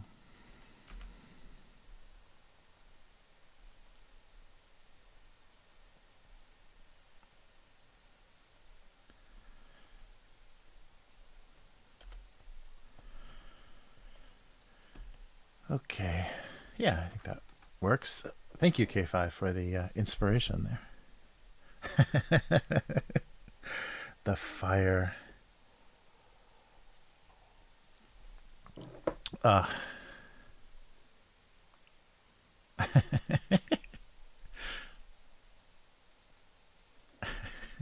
Talking. All right. Oh, maybe I should do a.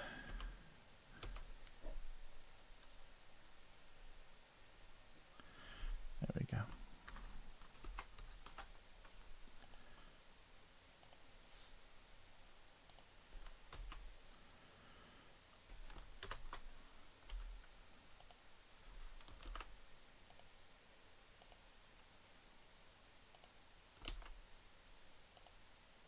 Yeah, maybe those eyes should just be centered. There we go. And he luckily got out of the way. Oh yeah, maybe a little bit of highlight on the cap so it looks more plasticky. Maybe this guy too. The metal on the can.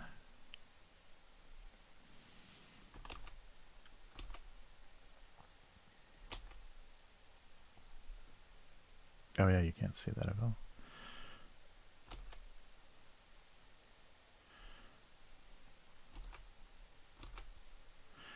There we go. Yeah, I hope that reads as a soft drink and not like a hot sauce bottle or something. All right.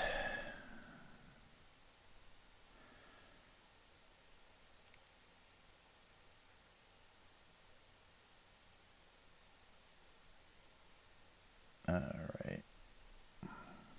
Sorry, just a sec. Uh, Never a dull moment.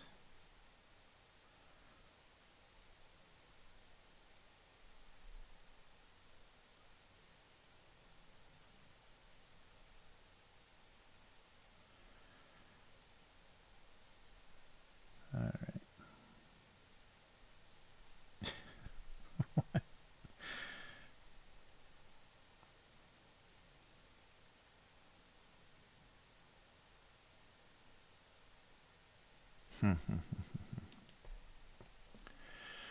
All right.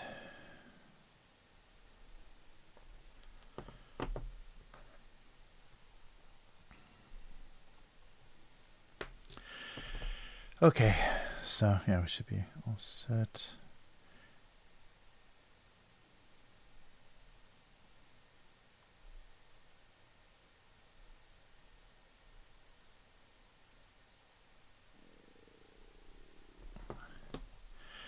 All right. So we got flamin' weird misshapen muffins and weird thing. Oh yeah, maybe I should do some a little bit of white on these as well to do some contrast.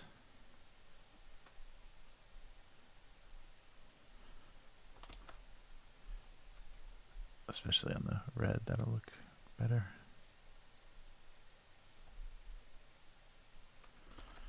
Or whatever these are.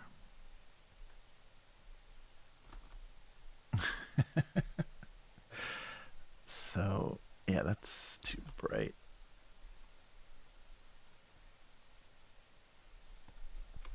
How about this? A little better.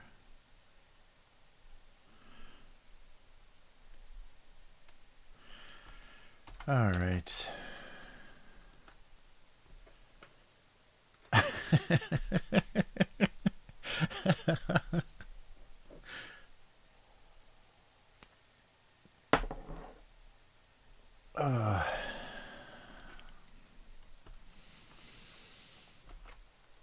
All right. Okay, I think we're good.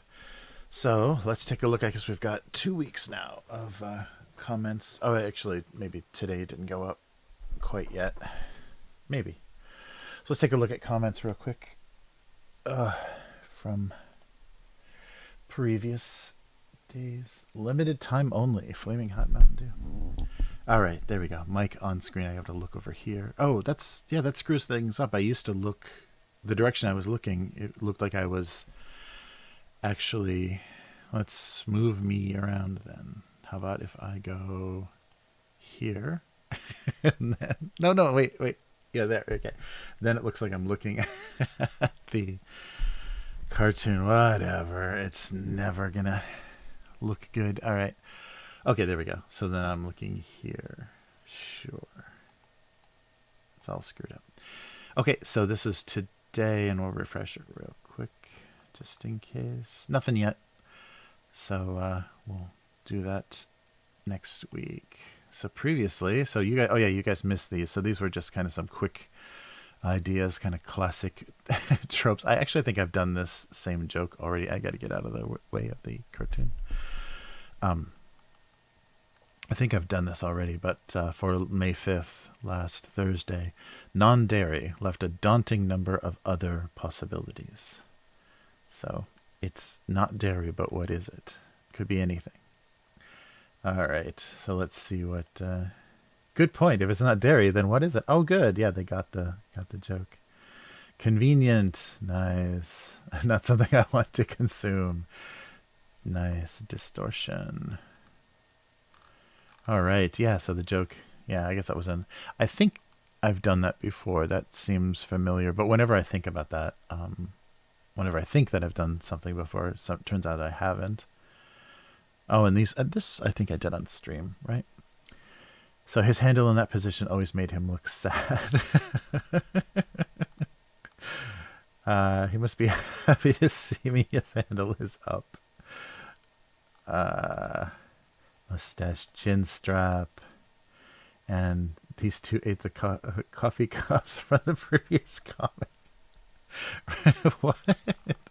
So what is the coffee cup? They ate the coffee cups. Oh boy. What is the the coffee cups. Oh yeah, right. Yes, I guess I'm doing too many of these recently. So yeah, for April 28th, which we didn't do previously. He seemed to have grown since the last time they met, but that wasn't possible. Yeah, I'm getting about the same number of, almost exact same number of likes. What's on far right? What's my far right? I must have missed far right. Is it sad? Is it non-dairy? It must be the non-dairy. Oh. Going far right with my non-dairy views. I can understand. Dairy is a very sensitive subject for many people. So they seem to have grown, but that wasn't possible. So let's see if that makes any sense. A lesson in perspective. Demitas, all grown up. Nice. Maybe it's just the crema. But that's impossible. Okay, and then I think... oh, maybe we missed this one as well. So for April 26th. So she didn't want to tell him that there was no unit of measurement for world's greatest. Aha, what does she know? Her tab is upside down. What is it? Oh, yeah, it is, I guess, huh? Whoops. That's that's right. The tab at the end of the measuring tape goes down like a hook. Yeah, it doesn't stick up. Yeah, right. Yeah, I guess I should. I think I've always drawn measuring tape like that. Yeah, but that's right. It's always down because you catch it on an edge of something, not up. Yeah, that's right. So that makes it even weirder to draw because you'd have to draw like a heavier shadow underneath. Good point, Ed. All right. Uh-oh. Let's see if the flurry of comments. World's greatest dribble mug. She doesn't measure up. All right. And I think that's it. Yeah, the Christmas tree.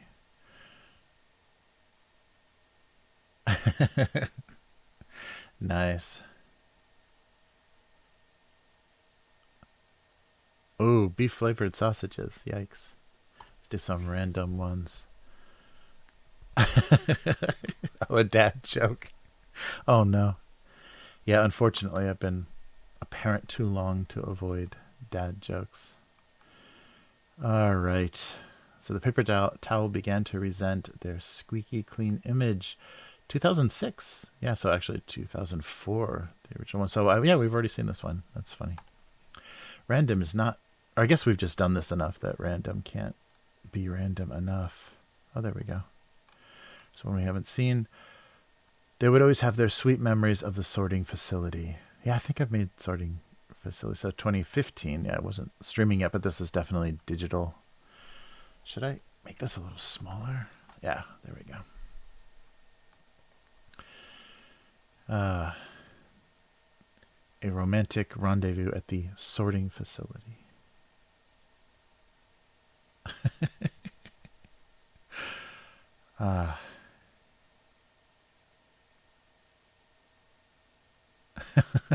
Oh, on the screen. Uh-oh. All right. Let's see here. So, yeah, I haven't seen this one, but this one actually did get seen. So 2005. Wow, this is one of the first. I remember making stickers out of this one. This is one of the early sets, the first year. Yeah, I already, like, by this time it started to look more like it was intentionally drawn. Some of the early ones are pretty rough and kind of hacky, look like hash marks. So the plastic bucket saw the castle as the first step in his campaign towards world domination. I could break that up a little better. Nice. All right.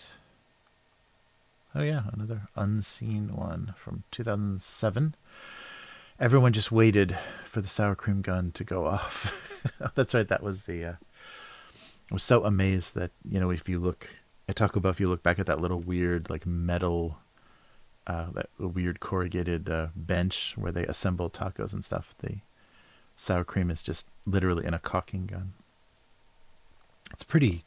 Yeah, this is definitely marker on paper because look how wonky. I would have redrawn that a little better in Photoshop if I if I would have been able to.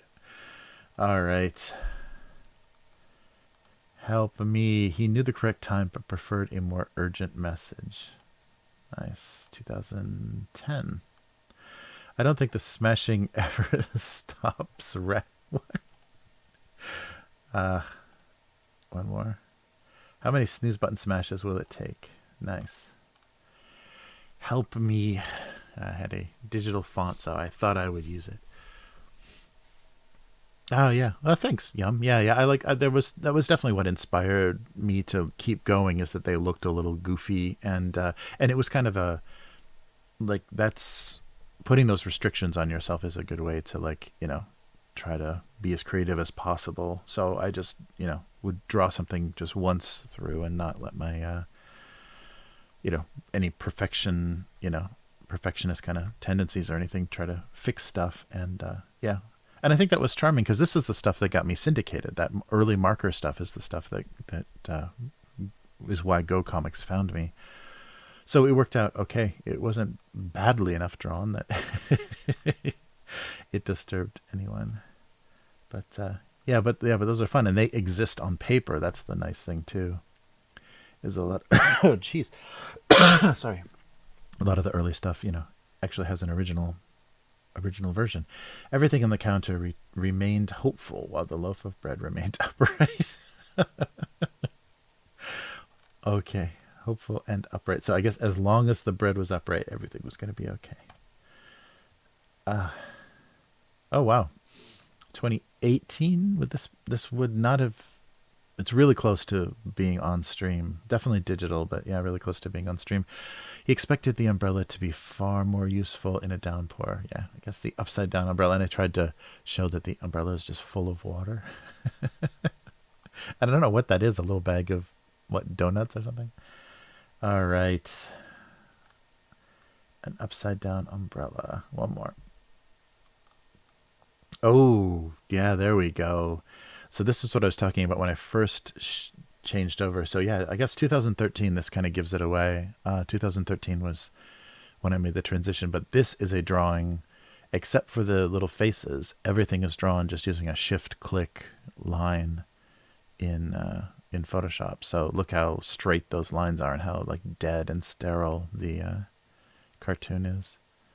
Yeah, I did this one probably very quickly, and it just looks very lifeless. So yeah, this is the thing. So I had to get away from this. I try not to so the variation on the line of my actual drawing is better. The imperfection is better than when you do something like this because even the perspective and stuff is not good on this. It's all goofy looking, but it's just very, very clean and strange. So I don't want to draw boxes like that all the time. He sat there amazed at his ability to be not just a box, but a box of boxes. Nobody liked it, but a lot of people commented. Multiple personalities, nice. Maybe he's a she about to deliver. Oh, there we go. A pregnant box. Hey man, why are there so many boxes? Get out of your box. Oh, but can he think outside the box? There we go. Yeah. Yeah, my comments are a lot. It's a lot of dad jokes in the comments out there. All right. Yeah, so this is when I did this one, and then I'm like, ugh, yeah, I gotta never do that again. So do not hold shift. Yeah, it makes it more charming. The awkwardness and the kind of imbalance makes it more charming. And that's much more sterile. Okay, that's not a good one to end on. Let's do something else here. One more. Bum, bum, bum. Oh, there we go. There's a charming one. Look at that little wobbly thing. She had trouble telling him that his size and weight made him less attractive. Yeah, those big transformers on the, what are those called? Adapters on the ends of plugs made him less attractive. Oh, she's body shaming the plug. I guess I should have drawn it much fatter than that. It barely reads as one of those like too fat to plug in kind of plugs. But it's definitely, yeah, it's 2008. It's an early one. All right, enough of that. All right, back at it. Get the mic out of the way so I can reach the tablet. Actually, it's writing time, so I can just push this up. All right, so, sorry, there's mic noise. So what are we...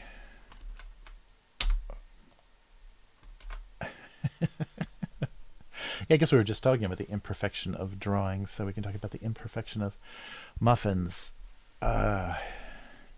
So muffins, I like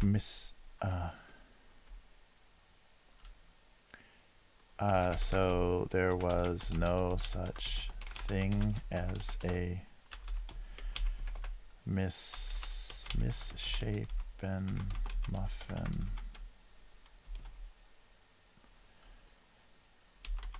Oh, that's too saccharine, isn't it?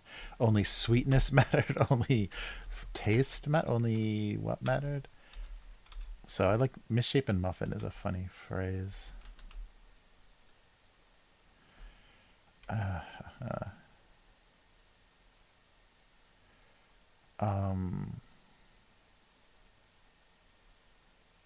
Among the misshapen muffins, delicious was their only concern. All right.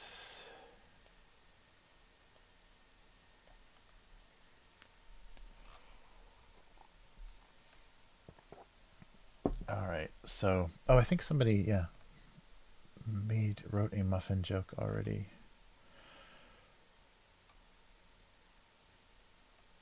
Let's see. Oh yeah, that's right. Sorry, I missed that. Yum. Yeah, that space flavored Coke. That, what is it? Something. I wonder if that's ever gonna come to Japan. I saw that too. Yeah, some weird like fluorescent pink label on a Coke, or like a holographic logo or something. Gotta try something to get the numbers up. Starlight, yeah, that's right. Coca-Cola Starlight. It tastes like, it's a, there's two. There's zero sugar. The taste test went well, says some business magazine. Ew. Okay, so here's what the taste test said it tasted like. I guess this is just people at CNET. This is just the people that are on the website. So either burnt caramel, Skittles, cherry Coke, cream soda, or watered down strawberry soda. Oof. Yeah, Coca-Cola Starlight. Weird. I heard it was just like a variation, like a raspberry flavor, because they already have cherry Coke. Why would they just make a cherry flavor? But yeah, maybe like a raspberry Coke. Yeah, here there's really often they rotate through lemon, orange, lime, Coke. It like comes very regularly. Orange Coke is terrible. Oh, what was the good one? The good one was apple Coke. If that comes back, that may come back like in the fall. I'll show you guys that. Maybe I did. I don't think I did that one on stream. Apple Coke is amazing. You wouldn't think it would be amazing, but it's really amazing. It tastes like apple pie, because like the cinnamon or nutmeg or whatever is in the Coca-Cola flavor is perfect. If you get the right apple flavor, it's perfect. So Apple Coke is really amazing, surprisingly. But that's like, yeah, one of the flavors they have. Occasionally here, there's always a fruit flavor. So come on, cursor, muffins come in all shapes. Yeah, and that's okay. That's right. That was you, Yum. Yeah, that's right.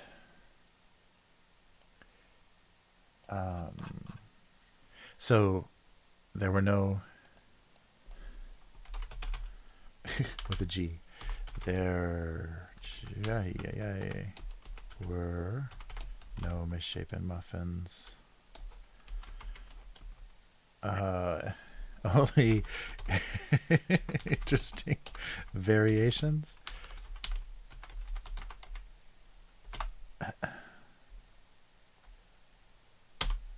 Or maybe delicious variations. There were no misshapen muffins, comma. Only delicious variations. All right.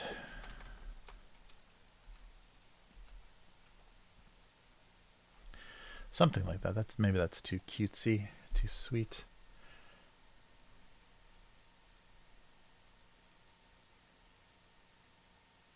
Yeah. Apple Coke tastes like apple pie. Yeah, it was very nostalgic because there isn't apple pie like good apple pie. There's those little apple. They're more like apple fritters that they call apple pie here, but they don't put cinnamon. A lot of Japanese people don't like cinnamon for some reason. I've ran into that more than even like cilantro. People not liking cilantro or anything is people just I don't like cinnamon. So yeah, it's funny. So a lot of those like Starbucks drinks or whatever that they put cinnamon on. A lot of people say no cinnamon, or they don't order them because they are worried about cinnamon. They are cinnamon averse. What is that? Yeah, they have an aversion to cinema. Cinema. Well, cinema too. Cinnamon. All right. And the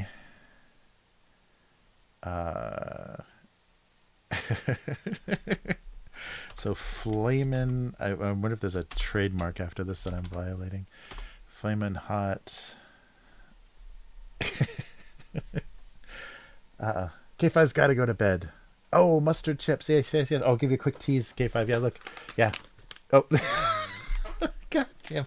So yellow and green and just, yeah. Okay, so there you go. There's a bright yellow bag that totally keyed out. Yeah, it's just a bright yellow, mustard yellow bag. Yeah, so watch back in the archive, the on demand for the flamin', not the flamin', the mustard, fried mustard. Sorry, K5. We're running a little later than usual. Keeping you up. So yeah, get some rest. Yes, unknown girl. See you later. Have a good night, everybody. Yeah, the timing's a little off this week. I'll get back to it where I'll breach that that gap a little easier. But yeah, everybody, take care. K5, unknown girl. Good night, and I'll finish this up and eat some fried mustard potato chips. So flamin' hot could more accurately, or it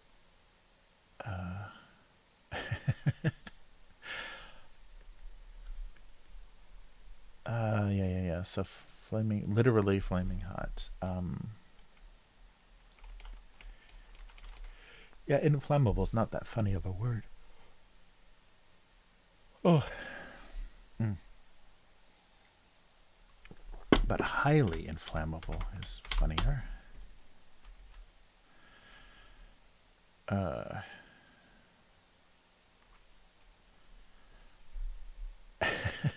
should make. Oh, actually, the cap should be looking up, shouldn't it? That would be a little funnier. If the cap, where are the eyes? There they are. If the cap was looking up, yes. So yeah, sorry, there we go. Looking up. Or I guess that looks upside down, doesn't it?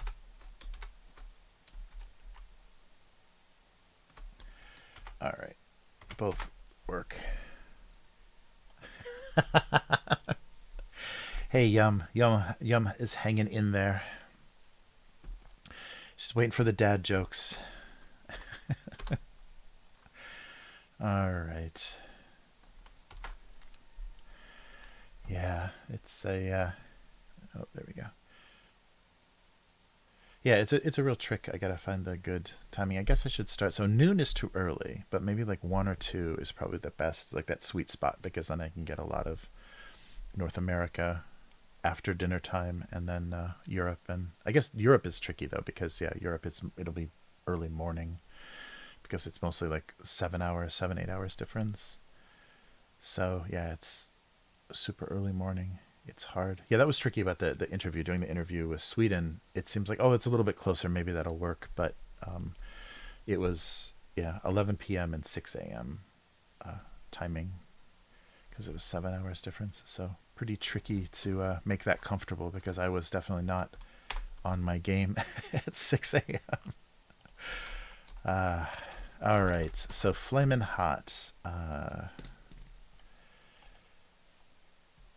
Or AKA, otherwise known as highly flammable.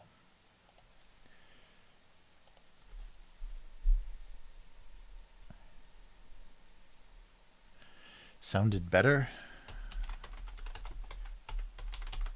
to marketing, or it sounded, it was a better was more marketable than highly flammable, highly inflammable. Uh,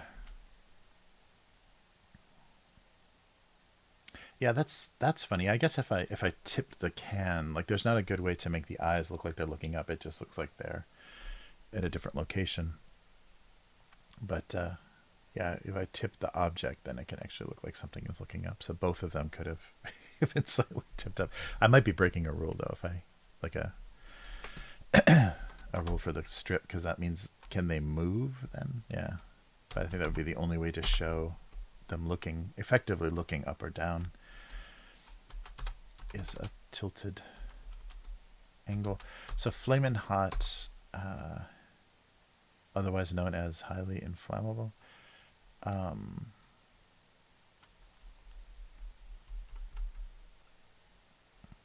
Sounded better than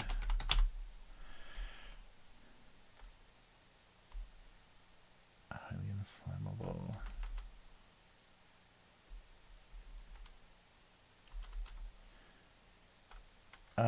Was a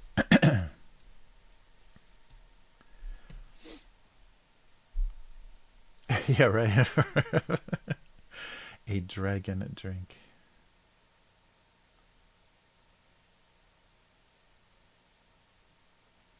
Oh yeah, the time difference when Australia with Australia is just, it's a different season, but at the time is like only like 1 or 2 hours, I think, from Japan.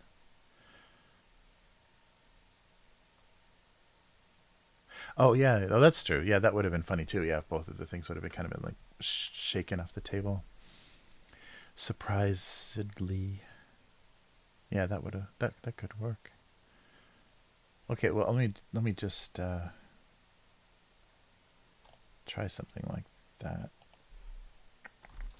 just to see, just as a test. So we'll just do this, and oh, whatever that is, this.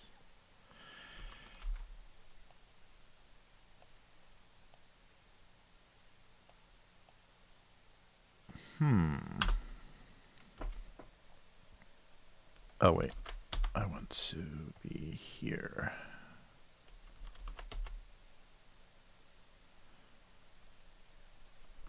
Okay.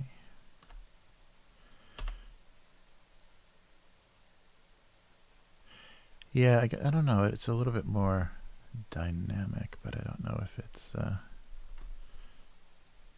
more interesting if the can is like, but actually, yeah, that is kind of cute, isn't it? The can kind of popping up a little bit.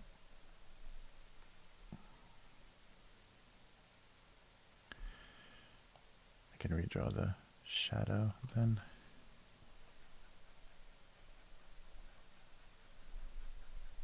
Oops. I gotta get this out of the. Ah, there we go. Okay, there we go. Contrast it against a different color.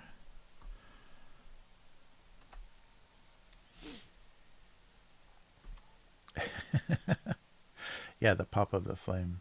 that is actually kind of cute.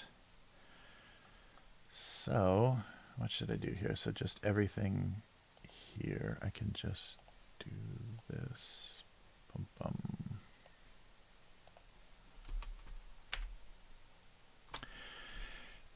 All right, and then I think I've got to do a little bit more.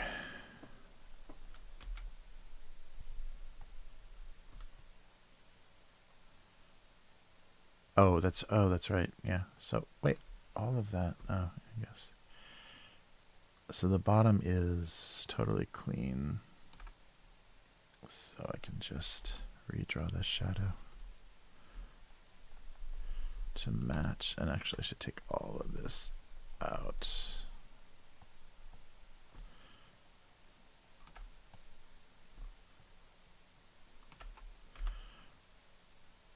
Oops. Let's try that. Yeah, that's cute to have it like pop up a little bit. And do the same with the cap. Whoa. Yeah, that's kind of that startled look. Or that startled yikes. And then yeah, we'll do the same with the cap. So take this off for a minute and do that all again. Boom. This time, just this guy.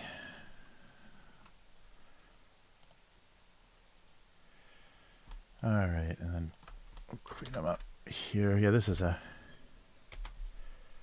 real fast and dirty way to do this. Whoops, to do this, but I think it's a nice. It's not so static. I got to remember that to keep things a little bit more dynamic, because the visual interest is, important in this stuff, and sometimes I don't do that. Okay, and so then another. Boom.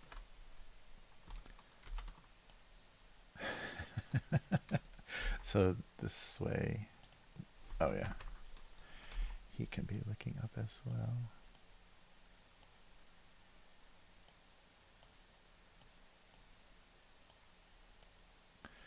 Startled by the explosion. Yeah, and he can actually look like he's more just blown off of the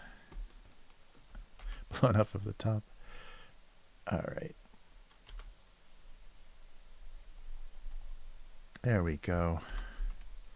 A quick and dirty fix for some tilted caps. There we go. Yeah, that's much more visually interesting. At least. So maybe move everything over a little bit.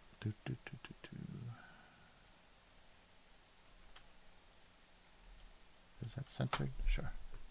There we go. Yeah. I think the lid. Yeah, it looks like it's kind of, the cap is kind of falling, and especially upside down. Then it makes it look like it was reversed. There we go. Slightly more exciting, and I still don't have a joke written for it. Should have been marked highly inflammable. They never expected Flaming Hot to be so dramatic.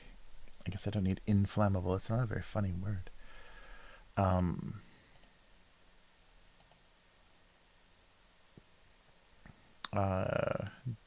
Dramatically Flaming Hot, I don't want to call it dangerous or anything super negative. Yeah, thanks, Yum. Oh, yeah, the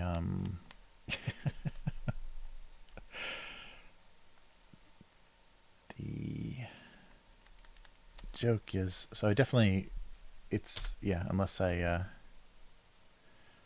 totally miss up mix up the reference. As long as it's not doesn't read as hot sauce, then I think we'll be okay. So flamin' hot. So dangerous, startling, disturbing.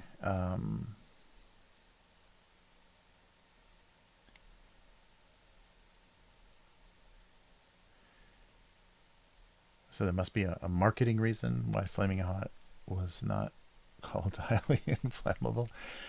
Yeah, it was a good idea. I'm glad K5 mentioned that because that was that's a great idea for a joke, and it wouldn't have occurred to me. It was one dramatic guy. Yeah, that's true. One dramatic guy at the party. Flaming hot is yeah, more like desperate for attention.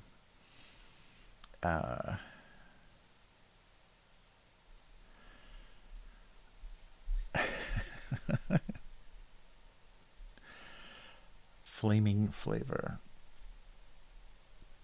Oh, so yeah, this answered the question of what what fire tasted like. Flaming.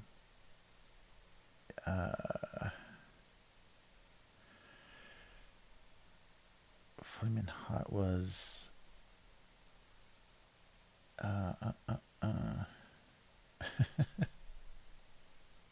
Oh, or just make fun of the limited time.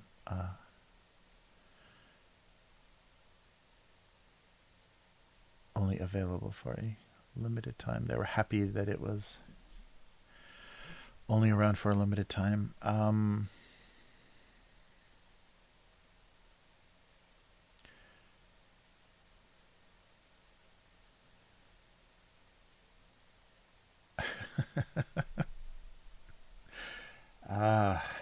Yeah, I like the dramatic, being dramatic or attention seeking.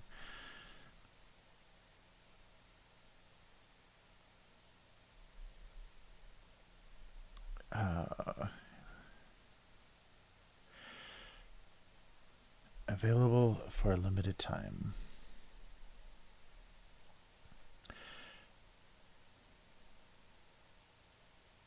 So yeah, flaming hot.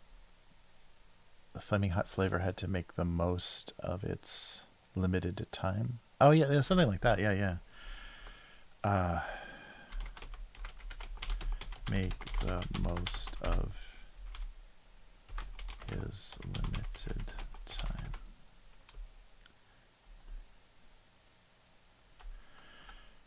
So flaming hot. Should I just call it soda? Flamin' Hot Soda wanted to make the most of his limited time. Yikes, by actually being on fire.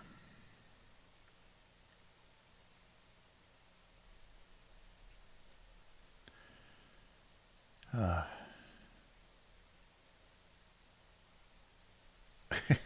don't know. Something like that. Wasn't exactly smooth, but determined to be remembered. Oh, that's good. Yeah, I like the not smooth. Flamin' hot was a not smooth flavor. Yeah, be remembered is a good thing too. Would yeah.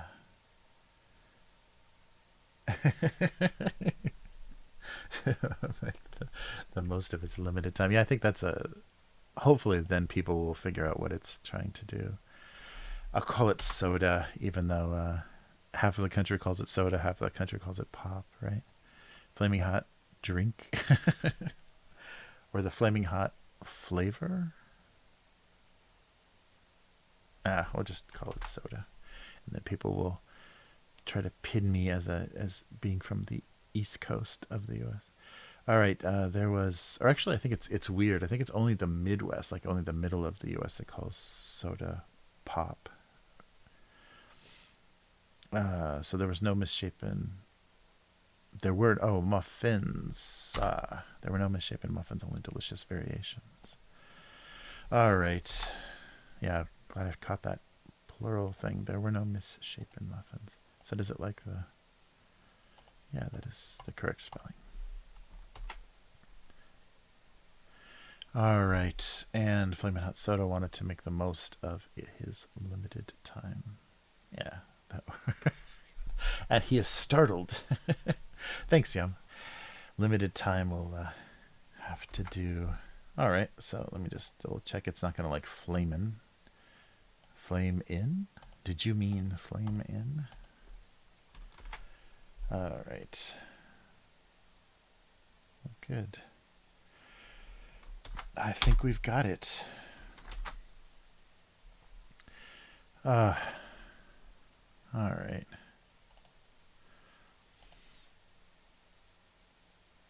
Oops. Yeah, I'm on a directory with a lot of files. So it's going to take a second. So fried mustard is coming up. So let me double check if there is. That sounds like a county fair food or something, doesn't it? That sounds like something you'd get at a stand somewhere. Yeah, just chicken. Yeah, just fried mustard chicken.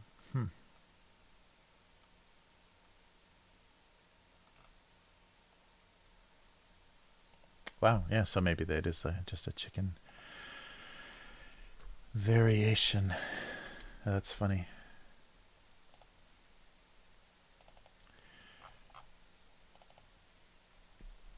Fried mustard. Yeah, when I saw that for potato chips, somebody must have come across that somewhere, so it may have been like a chicken flavor or something. But fried mustard, what kind of flavor is that? It's the package itself, although it's going to completely key out, is just yellow mustard. So it must be a and yellow mustard is pretty rare here. Mostly they have the Chinese mustard, a very spicy kind of Chinese mustard, which is kind of like that French, like a real sharp version of like Dijon, kind of. There's like definitely tastes like there's some wine or something in it. 2212. Okay. Boom. Muffins. All right. So let's switch over to the convenience store. Yikes, and see how this goes. I hope this is a decent flavor.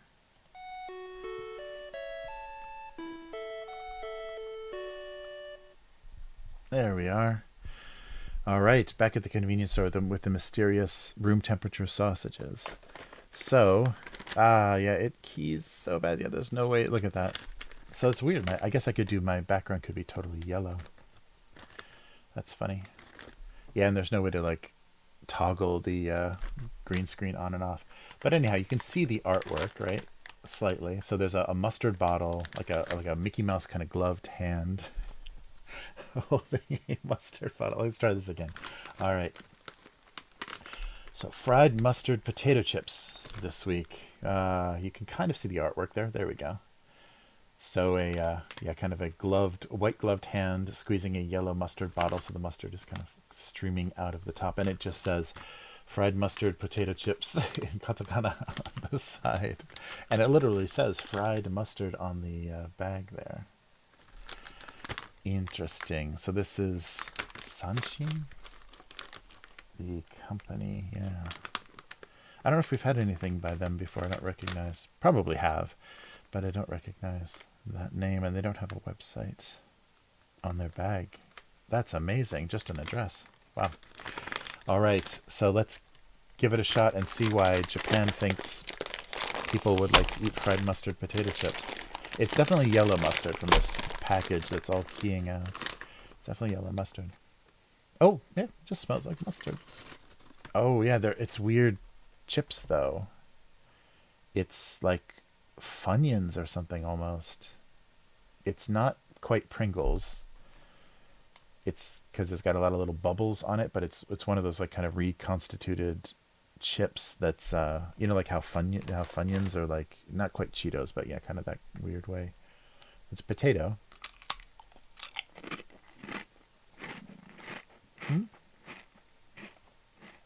Yeah, what do these taste like? They're not very mustardy at all. That's weird. It smells like mustard, but I was expecting that real yellow mustard flavor, barely mustard flavored. Yeah, see, look at these weird chips. They're keying out as well. This is like a natural. So their color, of course the potato starch color would be very white, and these are kind of yellowy. That's why they're keying out. But almost no just a slight. It's really, really, because I guess it's like what yellow mustard is got vinegar in it. It's like white vinegar and mustard seeds and very heavily strained or whatever. So there's no texture to it. It's very thin.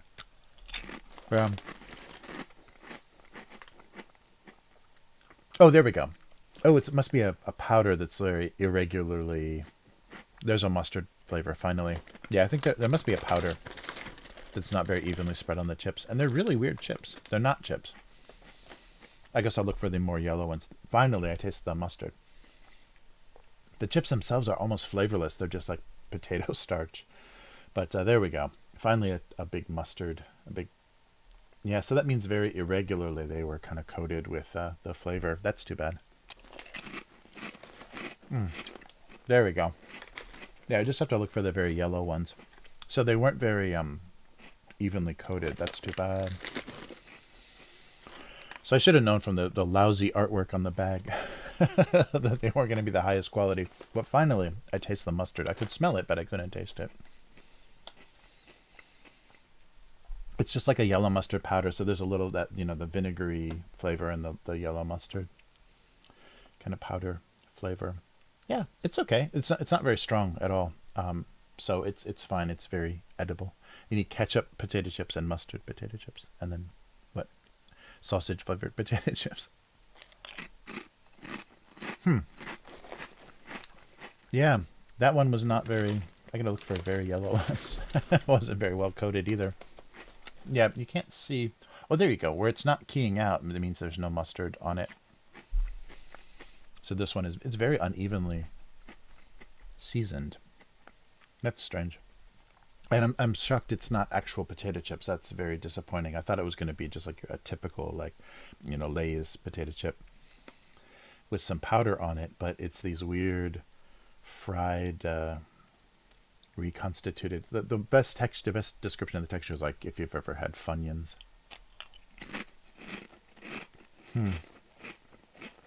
Weird. Or the rice crackers here. They make like a fried rice cracker in Japan that they put flavors in. So maybe that's what they were trying to do. They were trying to use that that style of cracker here that's usually like shrimp flavored, or there's some other. You often see them in a bag, and there's like a pink one, a white one, and a green one. And the pink one is shrimp, and I don't know what the white one is. Maybe squid.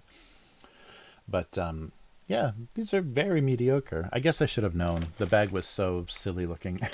But that's why I bought it, because I thought it would be very silly looking. But I didn't think it was going to completely key out. That's too bad. But as you can see, from this aisle, this photo was taken in the convenience store, there's a lot of flavored potato chips. So always there's a lot of salt, but then there's also soy sauce flavors and different butter and onions and stuff, kind of standard, with a little bit more towards Japanese seaweed and those kind of flavors.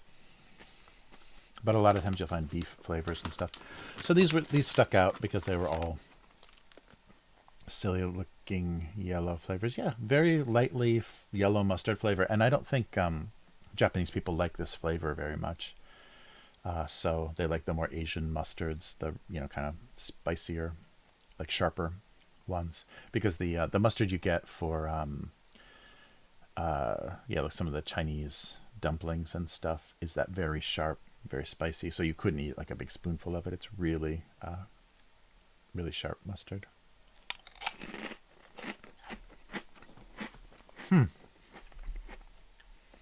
It's okay. Yeah. If you like mustard, I love the yellow mustard flavor. So they taste good and very mild, but I wish they were better chips. They're those chips that if you just like let them kind of dissolve in your mouth, just turn into like potato flakes. So it's not very pleasant. You gotta eat them fast. There's a very yellow one. So yellow mustard, yeah, it's a nice flavor. I wonder why they decided to do it, and they didn't do it very well. I think a better potato chip company could make a really nice like yellow mustard chip. I guess so they did this kind so that the flavor, the oil and flavor got out of the way of the mustard taste, so they could make it very subtle. Oh yeah, that was a very mustardy one. That's too bad. Yeah, the quality is very random. So be aware. Oh no, I think we have sunshine. I think we have had something sunshine before. I don't remember what it was. Probably a bad potato snack. But that was fried mustard potato chips. But not. They shouldn't say potato chips, because I think that's why it was misleading. They literally spell out potato chip on the side, and these are not potato chips at all in any way. Yeah, they're weird kind of potato crackers almost, or crisps, like yeah, just a weird thing. But the flavor was a good try. I was happy to see that, because I like that flavor, and for me it's a very American flavor. That mild yellow mustard flavor is very summer picnic flavor. So I wanted to try it, but not a great translation and very unevenly made. So strange. Wow. All right. Well, yeah, good. Thank you. Yes. Yum. Good idea, bad execution, which is rare. I rarely see things done poorly.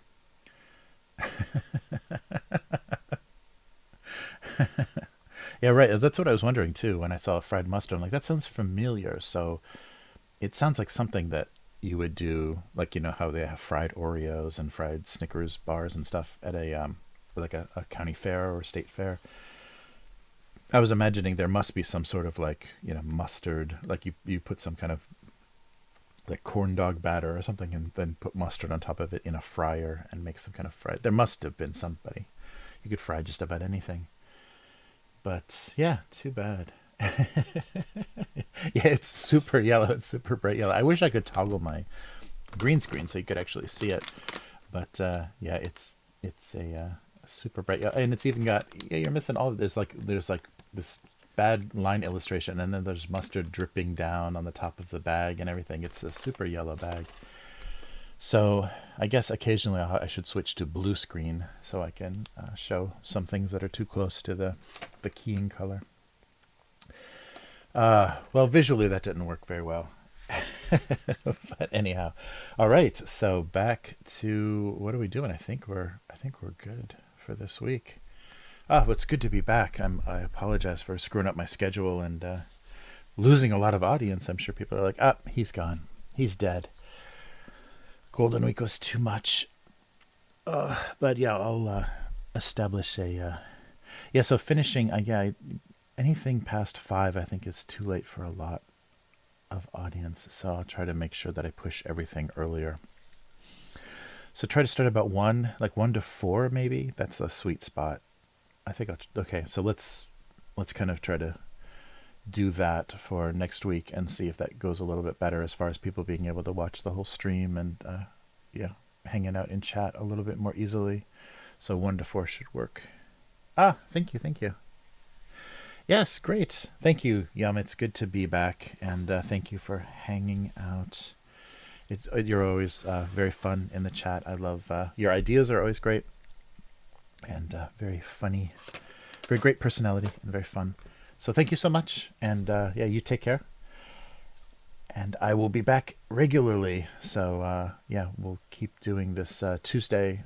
We'll call it Tuesday 1 to 4, and Japan time, and see how that goes as far as bridging kind of both audiences and time zones. All right. So take care and see everybody next week. So abusecartoons.com is the website for everything. And the archive that we looked at, the comments that we looked at when we looked at comments is gocomics.com/domestic abuse. All that should be in the description if you want to take a look, as well as the Patreon if you want to support the cartoon. Patreon.com/abusecartoons, and then Abuse Cartoons on social media, which just will inform you of when the stream goes live. And this exists both on YouTube and Twitch if you want to look at the archives. So be well, everyone, and hopefully things, they possibly can't get worse. What, world wars and illegal abortion and pandemics, it's all coalescing into this perfect apocalypse. All right, take care. See you next week. Goodbye.